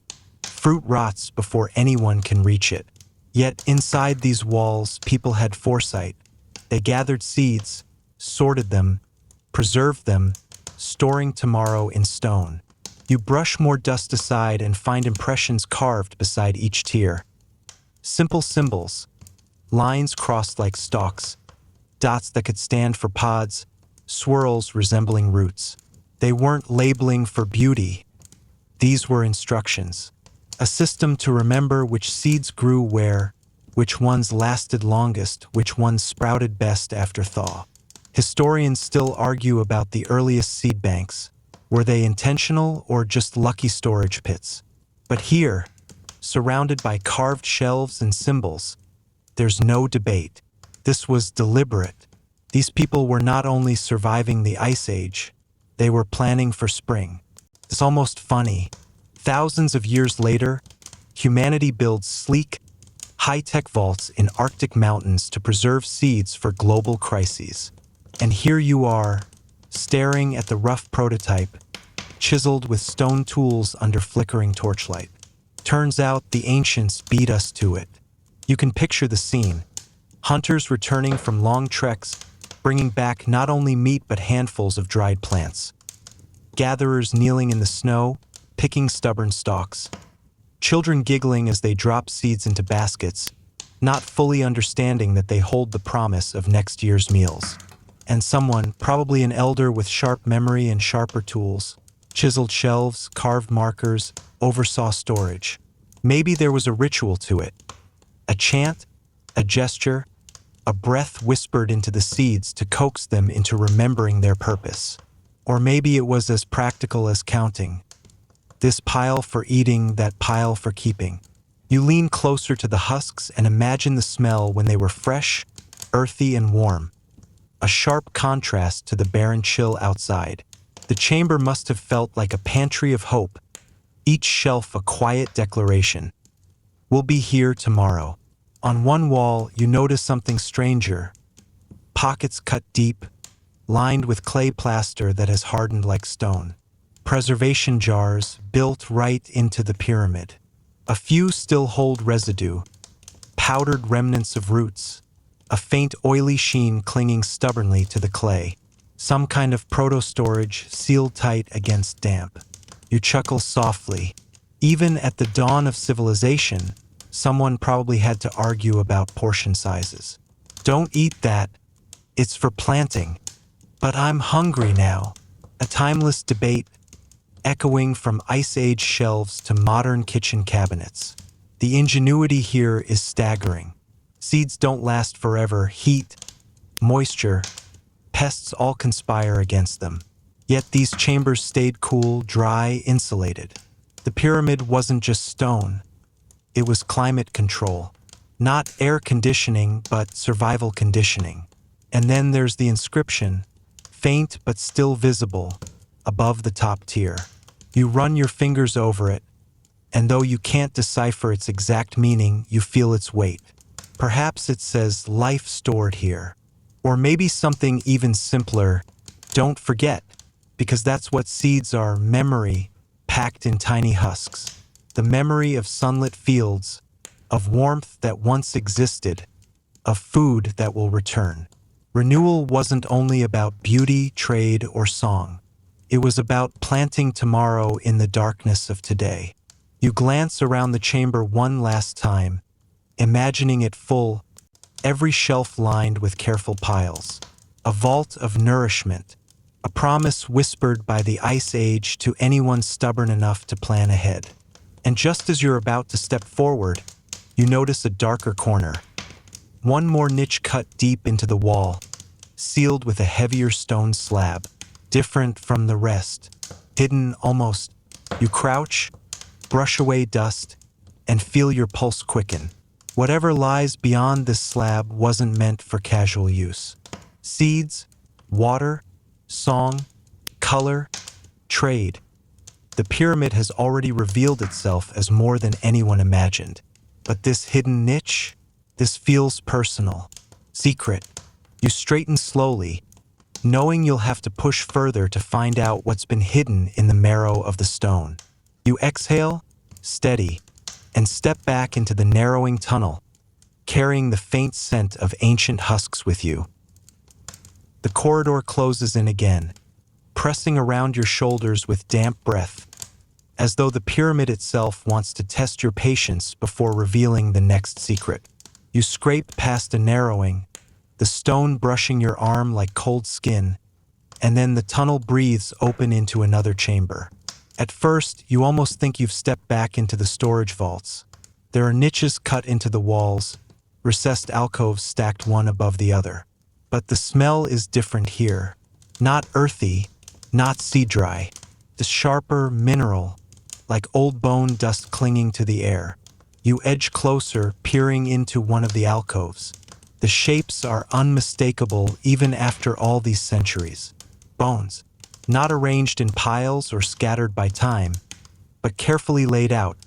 Long frames curled into fetal positions, skulls tilted as though listening for whispers.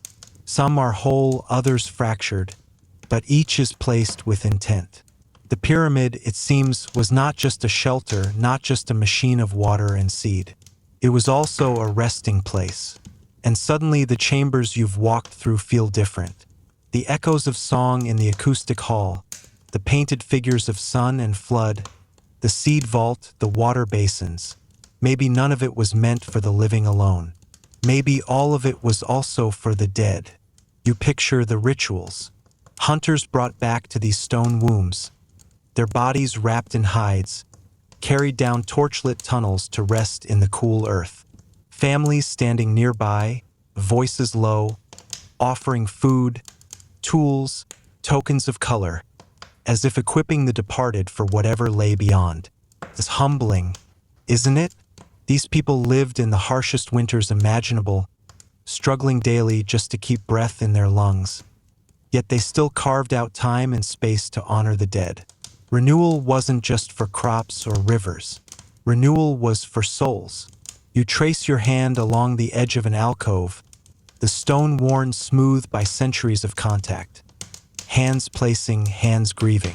One skeleton is smaller, bones delicate, skull narrow. A child. You feel your chest tighten.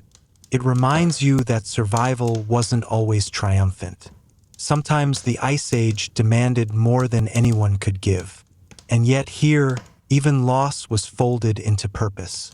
The dead were kept with the living, not shunned or discarded. Their presence lingered, woven into stone, as if their spirits were meant to guard the water, the seeds, the songs. Renewal meant continuity, life handing itself to death, death handing itself back to life. You can almost hear the arguments of modern historians. Was this truly a tomb, or merely a byproduct of shelter?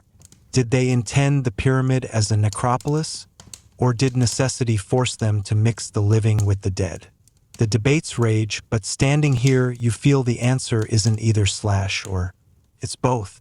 Shelter and tomb, pantry and temple, nursery and grave. And there's something hauntingly funny about that duality. Imagine someone stumbling in after a snowstorm, muttering, "Well, it's either a place to eat or a place to be eaten by time." Humanity has always had a dark sense of humor. On the far wall, you notice painted marks, red ochre lines shaped like spirals with dots at the center. Spirals for cycles, dots for return? Perhaps they meant to say that even bones were part of the loop. Nothing ends, only circles back. You kneel near one of the alcoves and notice small artifacts placed at the feet of the dead. A flint blade, still sharp at its edge. A bead made of bone polished smooth. A tiny pouch, long since rotted, leaving only faint traces of fiber. Grave goods, as archaeologists call them. But here, they're less about wealth and more about continuity. You don't bury wealth in an ice age. You bury memory. You exhale, feeling the weight of it. The pyramid has stopped being just an object of curiosity. It's become a mirror, showing you how fragile survival is, and how desperately people cling to ritual when chaos surrounds them. Still, there's a kind of peace in this chamber. The bones rest quietly, undisturbed, their silence more soothing than eerie. You realize that in its own way, this pyramid has kept its promise. It sheltered not only the living, but the dead, holding them together against the cold jaws of time. But then your eyes are drawn back to the sealed niche you noticed earlier in the seed chamber. Because now, after seeing bones laid out so deliberately, you can't help but wonder, was that niche not for plants at all? Could it be another burial, one more sacred than the rest? The thought lingers as you rise, bones and spirals etched in your mind, and step back toward the narrowing tunnel. Renewal, you realize, has always walked hand in hand with loss. You carry that paradox forward into the next dark passage, the air heavy with both dust and reverence. You retrace your steps, the hush of bones still clinging to your ears like an echo that won't let go. The sealed niche you saw before suddenly feels heavier, charged with possibility. Seeds or bones, or maybe something stranger, locked away in the marrow of stone. You crouch low, brush off more dust, and press your palm flat against the slab. Cold, immovable, a barrier built not just of rock, but of intention. You give it a shove, and at first nothing happens. Then, a soft vibration shivers through the stone, as though the pyramid itself is testing you, deciding if you're worthy. You push again, and this time the slab shifts with a groan. Dust rains down. The air that seeps out is stale, thick with centuries of silence. You brace yourself and slide the slab aside. The chamber within is small, almost mean in size, just big enough to crouch inside. But what it holds is no simple storage pit. Rows of clay jars line the wall, sealed with hardened resin. Some have cracked, spilling faint traces of powder and fragments. Others remain intact. You kneel, pick one up, and the texture feels almost greasy, like wax hardened over ages. You break the seal of one cracked jar and peer inside. Not food, not seed. Instead, tiny slivers of something pale, pressed together like flattened reeds. No, not reeds, scratched shards of bone, inscribed with faint marks. You squint closer. Symbols, lines intersecting, dots grouped, swirls curling. This isn't storage. It's writing. The pyramid has hidden a library, not parchment or scrolls, but bone records, each shard etched carefully with symbols. You lift one to the dim light and feel a chill crawl up your spine. This is knowledge, packed away as carefully as seed, as reverently as bone. These people didn't just preserve life, they preserved memory. The scholars of your own age debate endlessly about when writing began. Clay tablets, pictographs, tallies etched into sticks. Yet here you hold something older, stranger. Not farming receipts or kingly boasts, but an archive of survival. You glance at another jar and find different symbols, more complex, swirling in ways that almost mimic constellations. Were these records of the sky? Maps of stars that guided migrations? Calendars marking when the sun returned? It's possible. After all, if you're planning to survive a world of ice, you'd need more than food. You'd need the heavens themselves as a clock. Imagine it.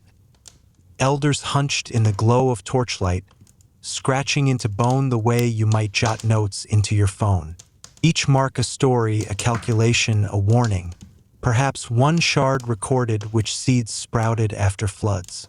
Another mapped where mammoths roamed before vanishing. Another traced the turning of the solstice, the day the sun began to climb back. It's hard not to laugh softly to yourself. Somewhere across time, archaeologists argue over whether ancient people understood astronomy. And here, in this niche, you find shards of bone whispering, "Of course we did." You press the fragments close and notice something else. On the back of one shard is a drawing, rough but clear. A pyramid itself, triangular lines with dots inside. A map of the very chamber you stand in. Beneath it, a spiral with a dot at the center, the same symbol you saw near the burial alcoves. Renewal, rebirth, cycles. The marks repeat, not random, but intentional, echoing through stone and symbol alike. This chamber isn't just a library. It's a rosetta of their philosophy, a coded vault of their worldview. Seeds, bones, water, song.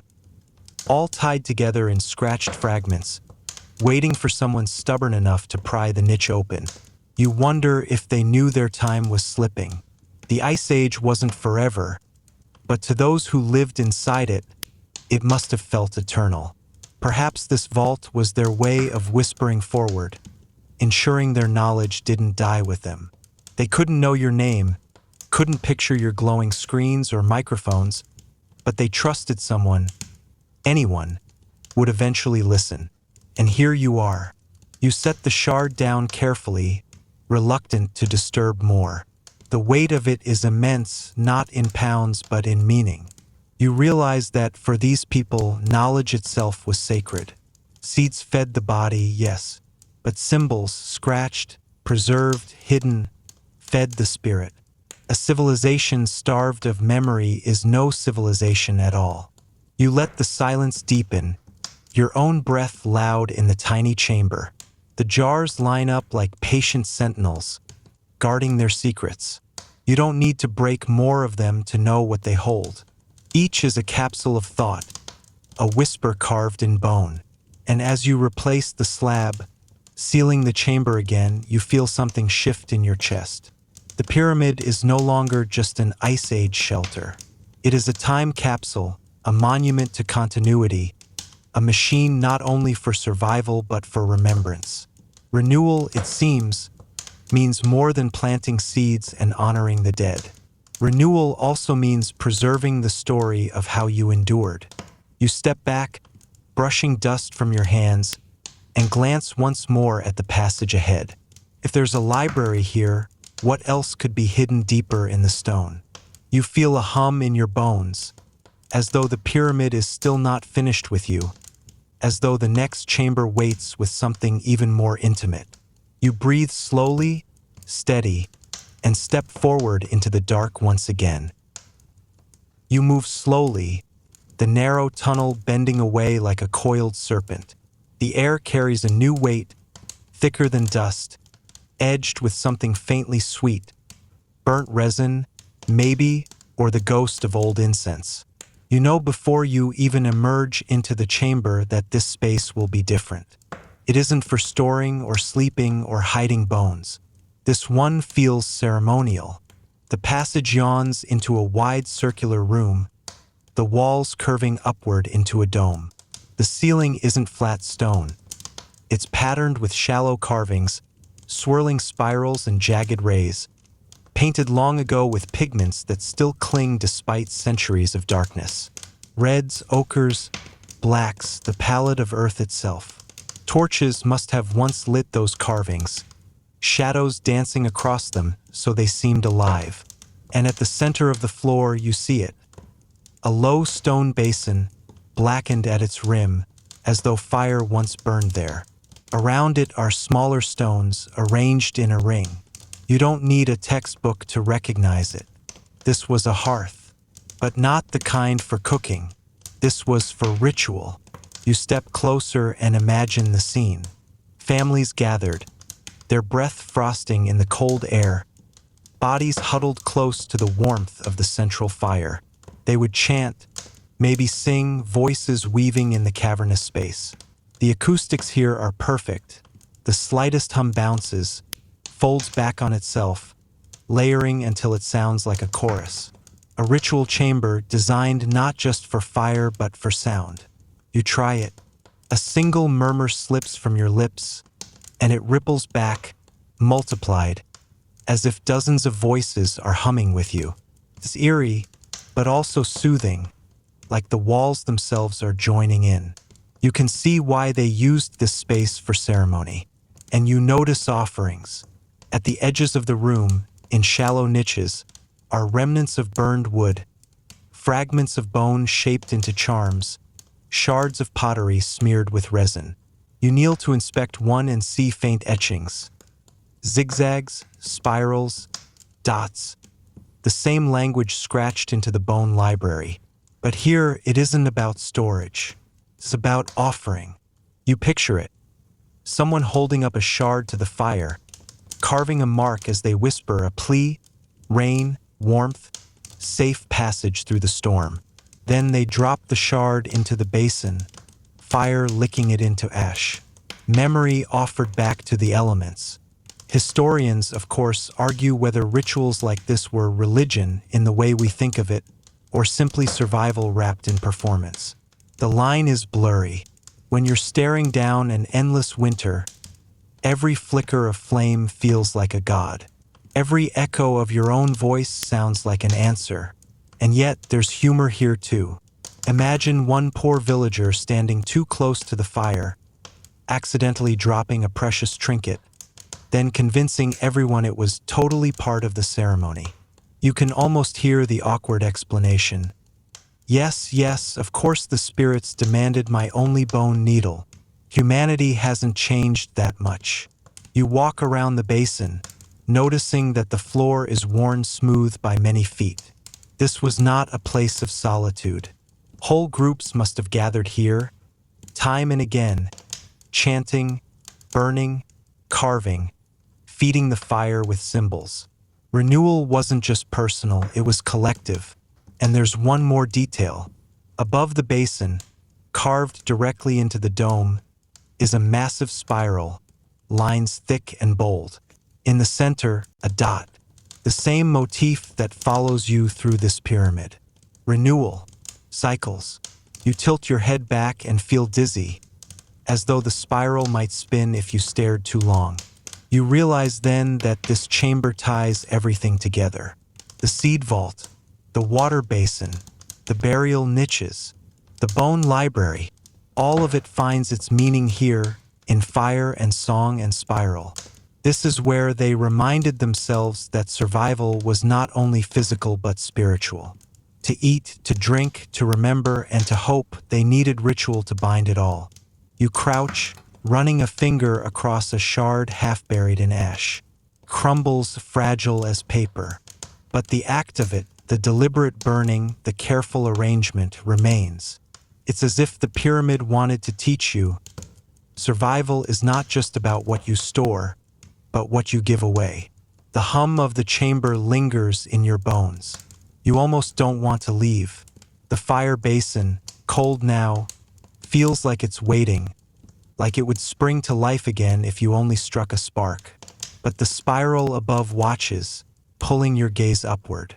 You know this isn't the end. The pyramid still has more secrets, waiting just beyond the next narrow throat of stone. Renewal has many layers, and you've only just scratched the surface. You step back, leaving the basin behind, and re-enter the tunnel. The air grows cooler again, the sweetness fading, replaced by the plain smell of dust and stone. Your heartbeat slows, but the chamber's hum follows, like a phantom chorus walking at your side. And deep inside, you feel the lesson settle. Survival without ritual is just breathing. Survival with ritual becomes life. The tunnel narrows again, your shoulders brushing stone. The echo of that ritual hum fading into something softer, quieter, almost imagined. You breathe slower, deeper, as if your body already senses what lies ahead isn't meant for urgency but for calm. The air cools, dry but not harsh, carrying the faint mineral scent of time itself. Each step feels more like floating than walking, your boots scuffing the dust in long, gentle arcs. And then the passage opens, not abruptly, but with the ease of a curtain being drawn aside. The chamber beyond isn't wide, not grand, but it glows faintly in the dim torchlight you carry. The walls are smoother here, less raw, as though someone polished them with care. And etched into them, shallow but deliberate, are waves. Long, looping waves, rising and falling in lines that wrap the chamber like an embrace. You run your fingers across them and feel the rhythm. The undulation isn't random. It's measured, almost musical. You recognize it. These are sound waves. Or at least, their attempt to capture what sound felt like, what vibration looked like. The ritual chamber you left behind was for voices and fire. This space feels like an echo chamber for silence. A place where sound is remembered even after it's gone. You kneel in the center, listening.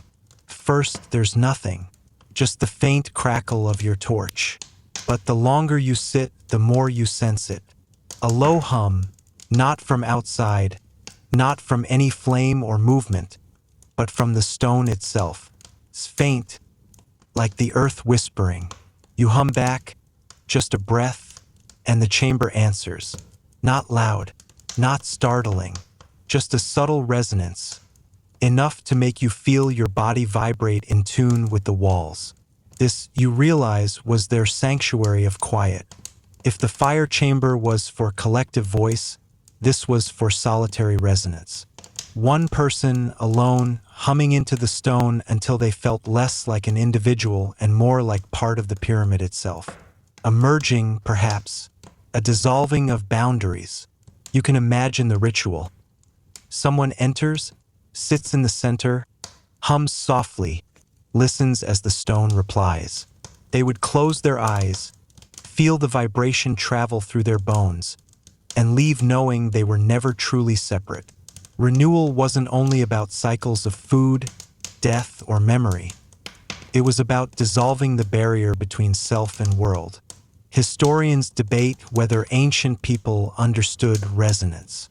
Yet here, in this chamber, you feel a quiet answer rise from the walls. They didn't need textbooks. They had stone, echo, and the patience to listen. That was enough. You smile faintly because it feels almost familiar, like plugging in earbuds, closing your eyes, and letting a song wash over you. You've always done it. Seek resonance. Let music blur the edge between you and everything else. Turns out, so did they. Humanity never stopped humming into the dark. The chamber grows warmer with your breath, torchlight trembling across the etched waves. You realize the people who carved these weren't just recording, they were guiding, teaching, leaving instructions for how to feel the stones sing back to you. It's like finding a meditation manual scratched into rock. You close your eyes, try again. A slow hum, low, steady. The chamber returns it, gentle, patient. It isn't just sound, it's reassurance. You feel tension slip from your shoulders, your chest. The pyramid is telling you, you are not lost. You are within. And for a moment, time dissolves. The Ice Age survivors, the carvers of waves, the singers in the fire chamber, they're all here with you, in this shared hum. Generations apart, yet humming together in the stone. You exhale slowly, and even your sigh feels like part of the music. The realization hits softly, like a hand resting on your back. Renewal is also resonance. To keep vibrating, even when everything around you freezes. To find your hum and trust the stone to carry it on. You stand reluctantly, brushing dust from your hands. The waves continue wrapping the chamber, infinite and calm. You glance once more at the walls and know you'll carry their hum with you, even into whatever lies deeper. When you step back into the tunnel, it feels different. Less like stone, more like an instrument waiting for the next note. And your footsteps, soft, measured, become part of the music still unfolding in the dark. The corridor bends again, and you notice how your torchlight doesn't rush ahead anymore. It clings to the stone, glows faintly, as though the darkness isn't resisting but absorbing, cradling the light. You take slower steps without meaning to. The pyramid seems to be asking you to quiet down, to soften even the sound of your breath. You emerge into a chamber that feels different from all the others. No sharp carvings, no spirals or jagged lines, just smooth walls that catch the glow in gentle gradients, like ripples of moonlight caught on water. The room isn't empty, though. In the center, set low into the floor, is a shallow pool.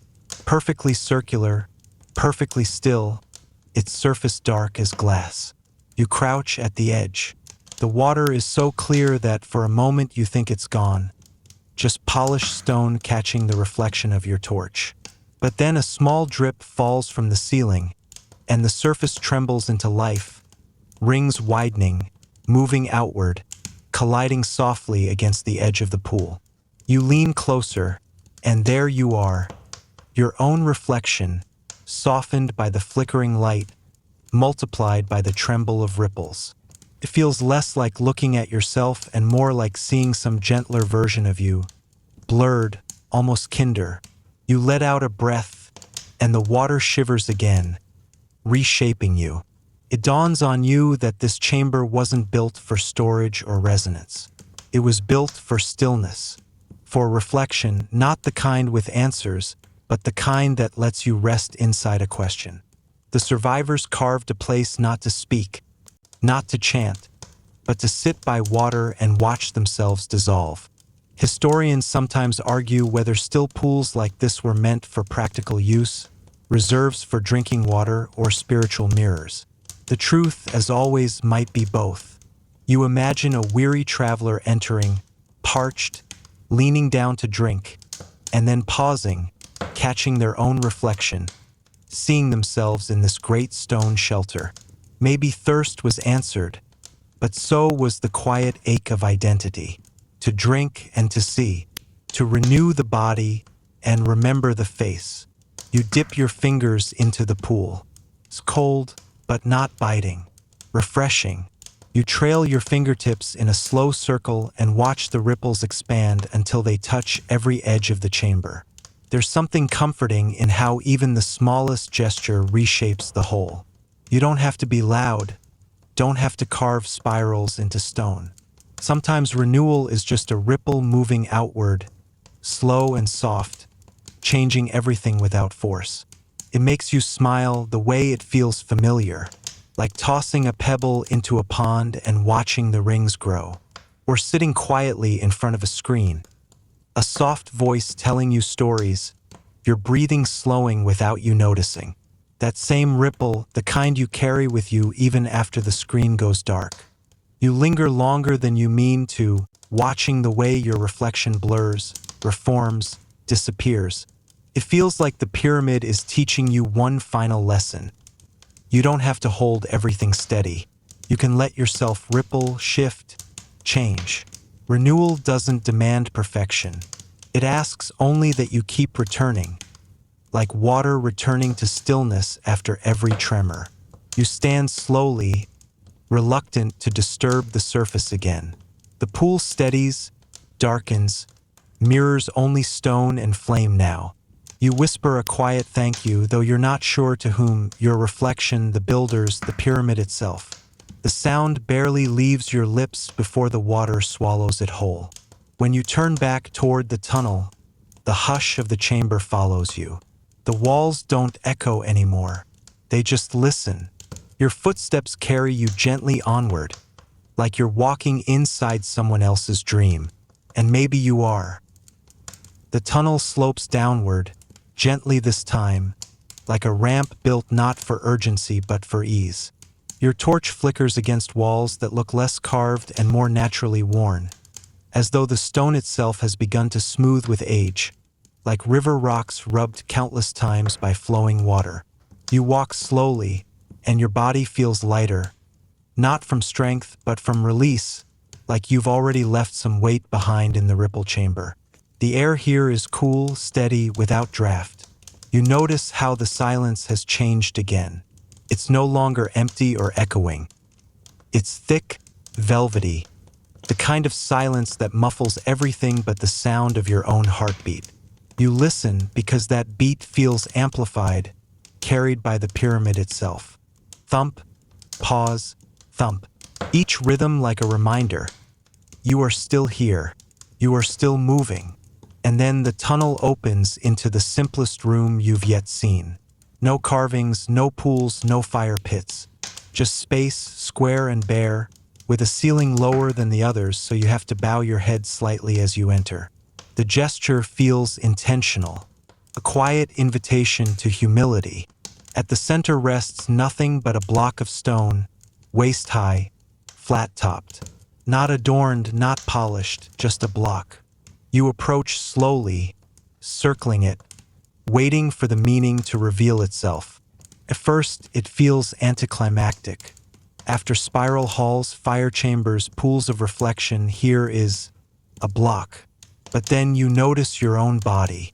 The way your breathing slows the longer you stand near it. The way your shoulders drop without you forcing them. The stone doesn't demand attention. It doesn't radiate mystery. It simply exists, solid, present, unmoving. And suddenly you realize, that's the point. In an age when everything outside was uncertain, ice shifting, winds cutting, survival never guaranteed, this block would have been the opposite of chaos. A center, an anchor, a reminder that something could be steady when nothing else was. Renewal wasn't only about fire and water, not only about echo or reflection. It was also about stillness. You rest your hands on the surface. It's cool, steady under your palms. You can almost feel your pulse sinking to its patience, its quiet refusal to change for anyone's rush. And in that moment, you understand why this block was sacred. Not because it gave answers, but because it reminded people they didn't have to ask. They could stop, sit, lean, let themselves be held by stone that had stood long before them and would remain long after. Historians sometimes call these blocks altars. Others argue they were nothing more than structural supports. But here, bowed slightly, hands resting, you sense a deeper truth. It doesn't matter what label survives in textbooks. What matters is the way your chest eases, the way your mind softens, the way you feel yourself anchored, however briefly. You close your eyes. The silence grows warmer, heavier, like a blanket draped over your shoulders. For the first time, you don't feel compelled to explore further, or search for clues, or make sense of symbols. You just rest. The block is enough. The room is enough. You are enough. When you finally open your eyes, the torch seems gentler, its flame swaying like it, too, has decided not to hurry. You whisper another thank you, this one simpler, quieter, and for a fleeting moment, you imagine the countless others who must have stood here. Survivors, wanderers, builders, each finding the same pause in the same silence. A shared moment across centuries. A pause so deep it might as well be eternal. You step back, leaving the block untouched once more, but the calm it gave you lingers. The tunnel ahead beckons, but softly, without urgency. You walk forward with the sense that you're not just moving deeper into the pyramid, you're moving deeper into yourself. Each step now feels like sinking into calm waters. The edges of thought blur. The rhythm of your breath stretches. And though the stone walls remain around you, you sense that the journey is no longer about exploring chambers. It's about preparing to drift, to let the pyramid itself carry you the rest of the way. The air grows even softer as you continue, almost velvety against your skin. Your torchlight no longer feels like a tool but a companion, moving with you, humming with each flicker. The corridor bends only once, then levels out, and you realize the path is guiding you toward an ending, quiet, patient, inevitable. The chamber you step into has no edges you can see. The flame drifts outward and then fades before reaching any wall. You walk forward, but the space absorbs your footsteps, as though the floor is cushioned, softened by centuries of silence. There's no echo, no resistance, just presence. Above, the ceiling curves high, yet instead of stone, it seems to vanish into darkness. You tilt your head back, half expecting carvings, stars etched into rock. But what greets you is a black so gentle it feels like velvet draped overhead. Your eyes blur, and in the blur you almost see constellations. Not painted, not carved, but formed by the dance of your own torchlight reflecting against tiny flecks in the ceiling stone. Like a private night sky, conjured only for you. You sit down without meaning to. The floor welcomes you, cool and grounding, and your body folds easily, as though you've been walking toward this seat all along. The flame steadies, no longer restless, as if it knows you don't need its urgency anymore. You breathe, once, twice. The pyramid seems to breathe back. The air expands in your chest, then releases, and with each cycle, your edges blur further. The questions that pulled you here, why, how, who built, dissolve in the quiet. They aren't gone, but they no longer clamor. They rest in the dark, the way seeds rest in soil. Some historians once wondered whether the pyramids were designed to end journeys like this. Not with revelations, not with treasures, but with surrender. To walk the endless halls, to climb and descend, only to arrive here. An open space where nothing is demanded of you but stillness. You lie back on the stone floor. It doesn't feel hard anymore. It feels steady, like a raft floating you through silence. You glance once more at the ceiling. The flecks of light blur into drifting constellations. And as your eyelids lower, the stars seem to draw nearer, like they're leaning down to meet you. The pyramid doesn't close around you. It expands. The walls you cannot see fade into horizon.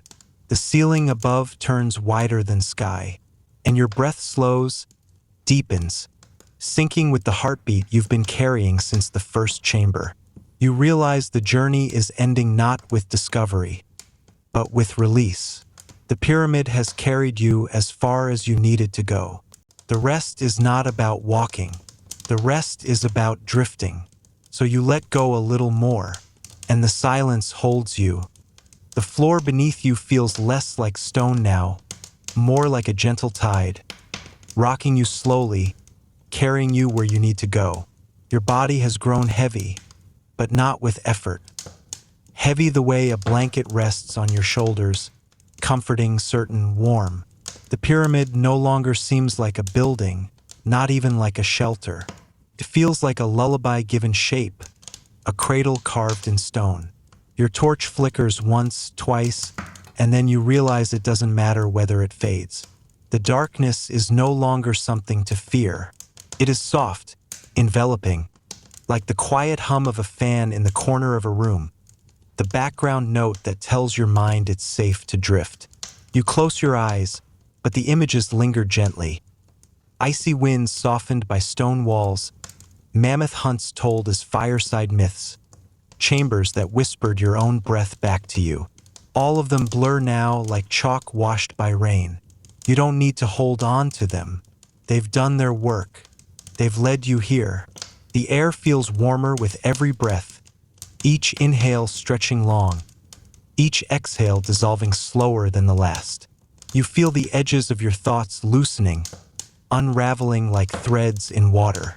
Questions become softer, too, no longer sharp, no longer demanding. Just faint ripples on a pond that grows still.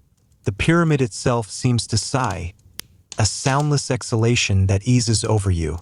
Its weight is no longer stone. Its weight is comfort. Its walls are no longer boundaries. They are horizons stretched wide. And you are no longer walking through corridors. You are floating, unhurried, wrapped in a rhythm older than time. You remember, faintly, the strange details, the crocodile sun lotion, the echoes that turned men into gods, the ice winds pounding against walls while fires crackled inside. They flicker like fireflies now, scattered in memory, glowing for a moment and then dimming. They don't need to stay sharp. They just need to glow softly enough to guide you into stillness. Your breath slows again. The torch hums once more, then steadies into silence. The chamber becomes sky. The sky becomes dream, and you realize the journey is not ending. It is only continuing, gently, inside you. So let your shoulders sink. Let your eyelids fall. Let the pyramid carry the weight you no longer need to hold. It has stood for millennia, can hold you tonight. The darkness folds closer, warmer, softer. Each beat of your heart is slower now, like footsteps fading on a path that stretches forever. You are safe. You are held. You are already drifting. And as your breath finally evens into silence, the last of the pyramid's lullaby fades into nothing more than quiet.